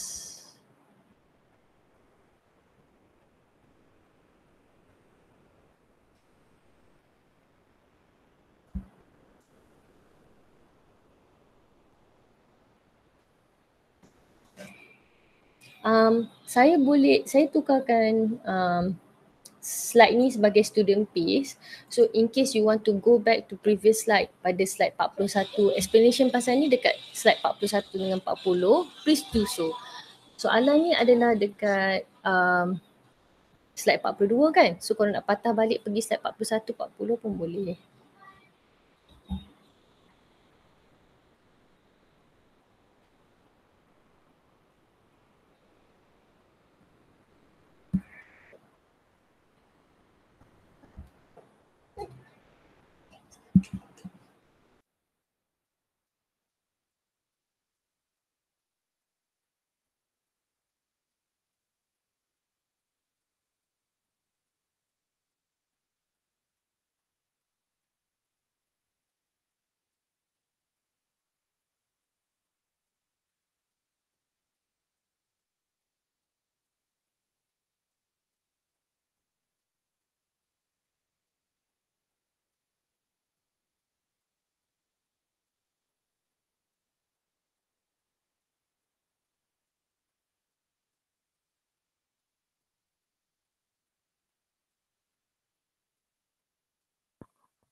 If you have finished slide 42, boleh move on to slide 43 ya. Saya tengok Isamani dah siap ni. Nak pergi ke slide seterusnya pun boleh, tak ada masalah. Soalan ni ada sampai slide 47. So if you have finished this one, nanti bila ramai dah siap nanti kita akan patah balik dekat sini. Dekat slide 42 balik.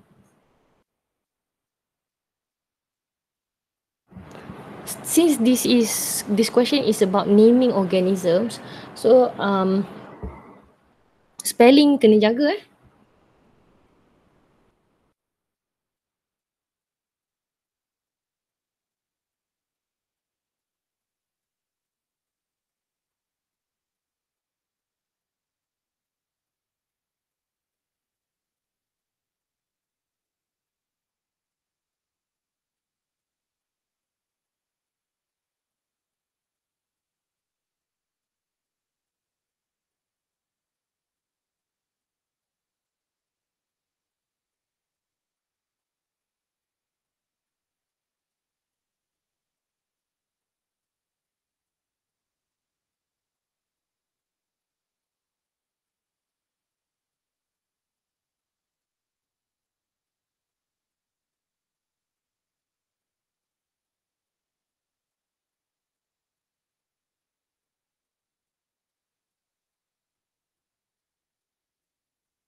Okay, let's take a look at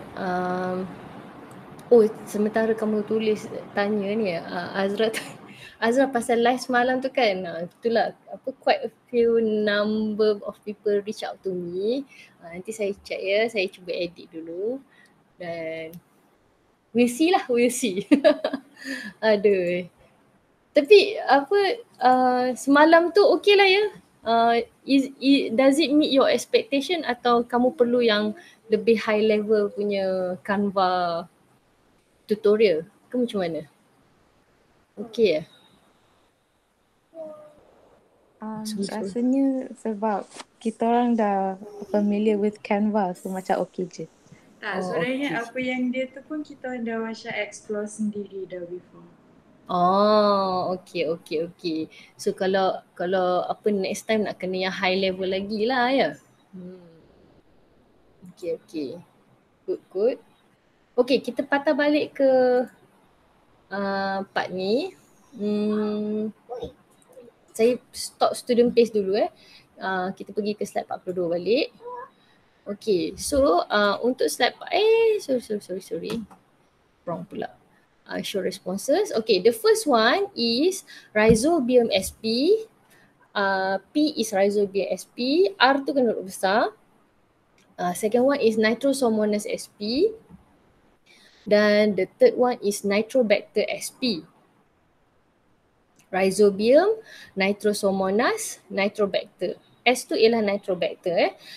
Bila kita tulis tangan nanti, bawah Rhizobium tu kita garis ya, sebab that is how we write scientific name.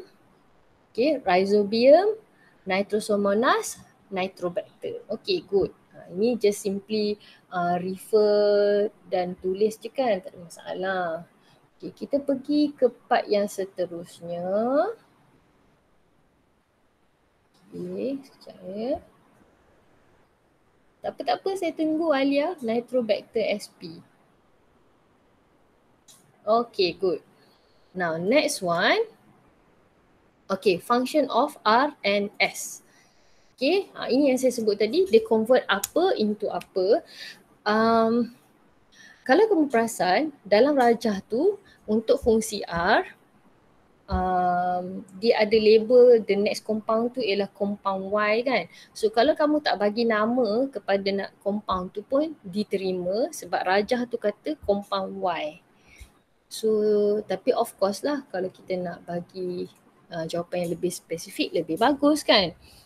Okay, so the function of R, okay, function of R convert ammonium ions to become nitrate. Okay, bagus. To become nitrate. Atau kita juga boleh cakap into Y. Kan? Sebab apa jawapan Y boleh diterima? Sebab dalam rajah dia label sebagai Y. In case kamu tak sure nama dia ialah nitrate kan? So, bagilah nama dia Y. Tapi macam saya sebut sebelum-sebelum ni, bila kita jumpa unknown dalam kita punya soalan, dalam jawapan kita adalah lebih baik kalau kita nyatakan unknown atau kita bagi nama kepada unknown tu lah. So in this case, the unknown is Y. Y is nitrate. So convert ammonium into nitrate. Okay, untuk S pula, convert nitrate to become nitrate. Okay.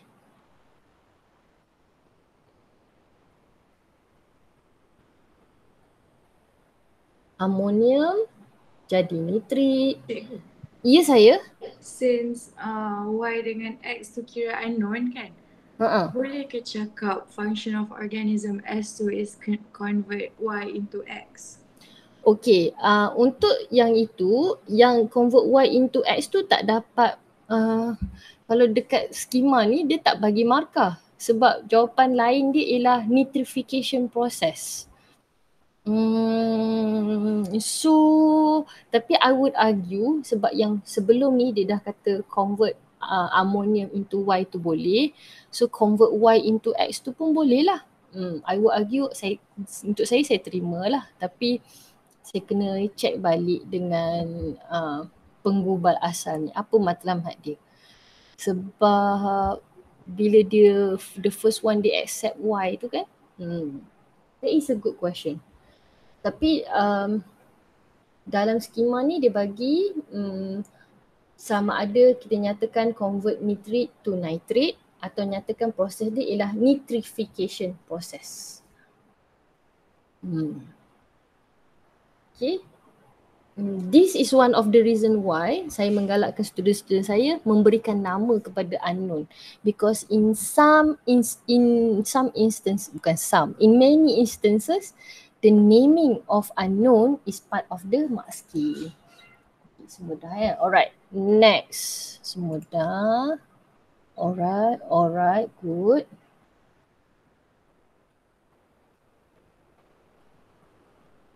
Okay. Now, let's explain the relationship between organism P and leguminous plant.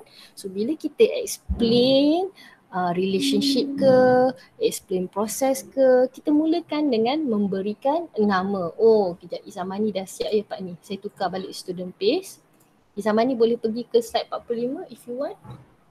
Okay, sekarang kita dekat next slide ya, slide 44. Okay, explain the relationship between organism P and leguminous plant. Macam biasa, kita bagi nama dulu kepada relationship tu and then we explain further. Okay, relationship tu bagi apa?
Oh, don't forget ya, nanti pukul 12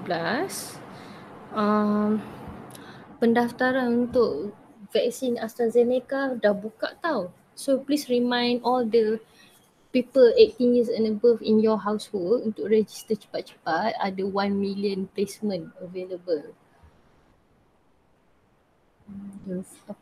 Apa pujuk lah, I think your family members is mesti dah nak vaccinated punya kan. Just ingatkan mereka lah, boleh register Astra. Kena sebut Oxford AstraZeneca. Kalau tak sebut Oxford tu dia, entahlah, dalam saya punya circle of friends bila tak sebut Oxford tu dia jadi macam, oh ni kenapa nama dia AstraZeneca, ini mesti produk Yahudi. So kena sebut juga Oxford AstraZeneca. Okay, nama relationship tu ialah symbiotic relationship. Very good. Okay, point number 1. Point number 2. Okay, point number 2, sebab dia symbiotic, both will have benefit kan. Kedua-duanya akan mendapat manfaat. Apakah manfaat dia? What are the benefits received by rhizobium? What are the benefits received by the plant?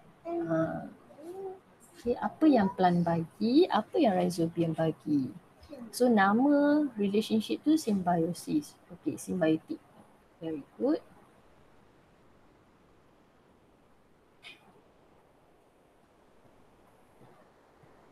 Okay, so dekat jawapan yang pertama saya baca ni, dia kata is to form nodules on the plant's roots. This enable bacteria to convert atmospheric nitrogen into ammonia to be used by the plant. Okay, itu yang bakteria bagi kepada plant kan. So baru dia sekejap. Soalan ni 3 markah kan? 3 markah. Okey. So jawapan kamu ni baru dapat 2 markah sebab kamu bagi tahu symbiotic relationship. Nombor 2 kamu bagi tahu apa yang amonia bagi. Apa yang plant bagi kepada amonia? Apa yang plant bagi kepada amonia belum ada lagi.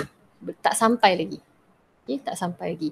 When it form nodules at the plant roots tu, apa yang plant roots bagi kepada rhizobium? Okay. So bagi tahu, okay. Untuk jawapan yang saya tengah pahami dekat Google Meet ni, okay. The relationship is symbiotic relationship. Okay, explain further. Rhizobium bagi apa kepada plant? Rhizobium buat proses apa yang beneficial to the plant? Plant bagi apa dekat rhizobium?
Okay, okay, let's take a look at our answer. Oh, dah 9:48 dah, saya dah habis masa dah. Sorry. So last kali ya. Okay, the relationship is symbiosis relationship. Specifically kalau kamu nak sebut mutualism pun betul, tak ada masalah ya. Okay, number 1. Number 2, point number 2 kita boleh kata in this relationship both will gain pula. Both will gain benefits. Point number 2. Number 3, rhizobium convert nitrogen into ammonium, whereas the plant provide energy rich compound atau provide shelter to organism P atau to rhizobium. Okay, plant bagi apa? Plant bagi shelter atau energy rich compound to organism P atau to rhizobium. Okay. Yeah. Okay, good. Saya tengok ada yang dah habis. Okay. Alright.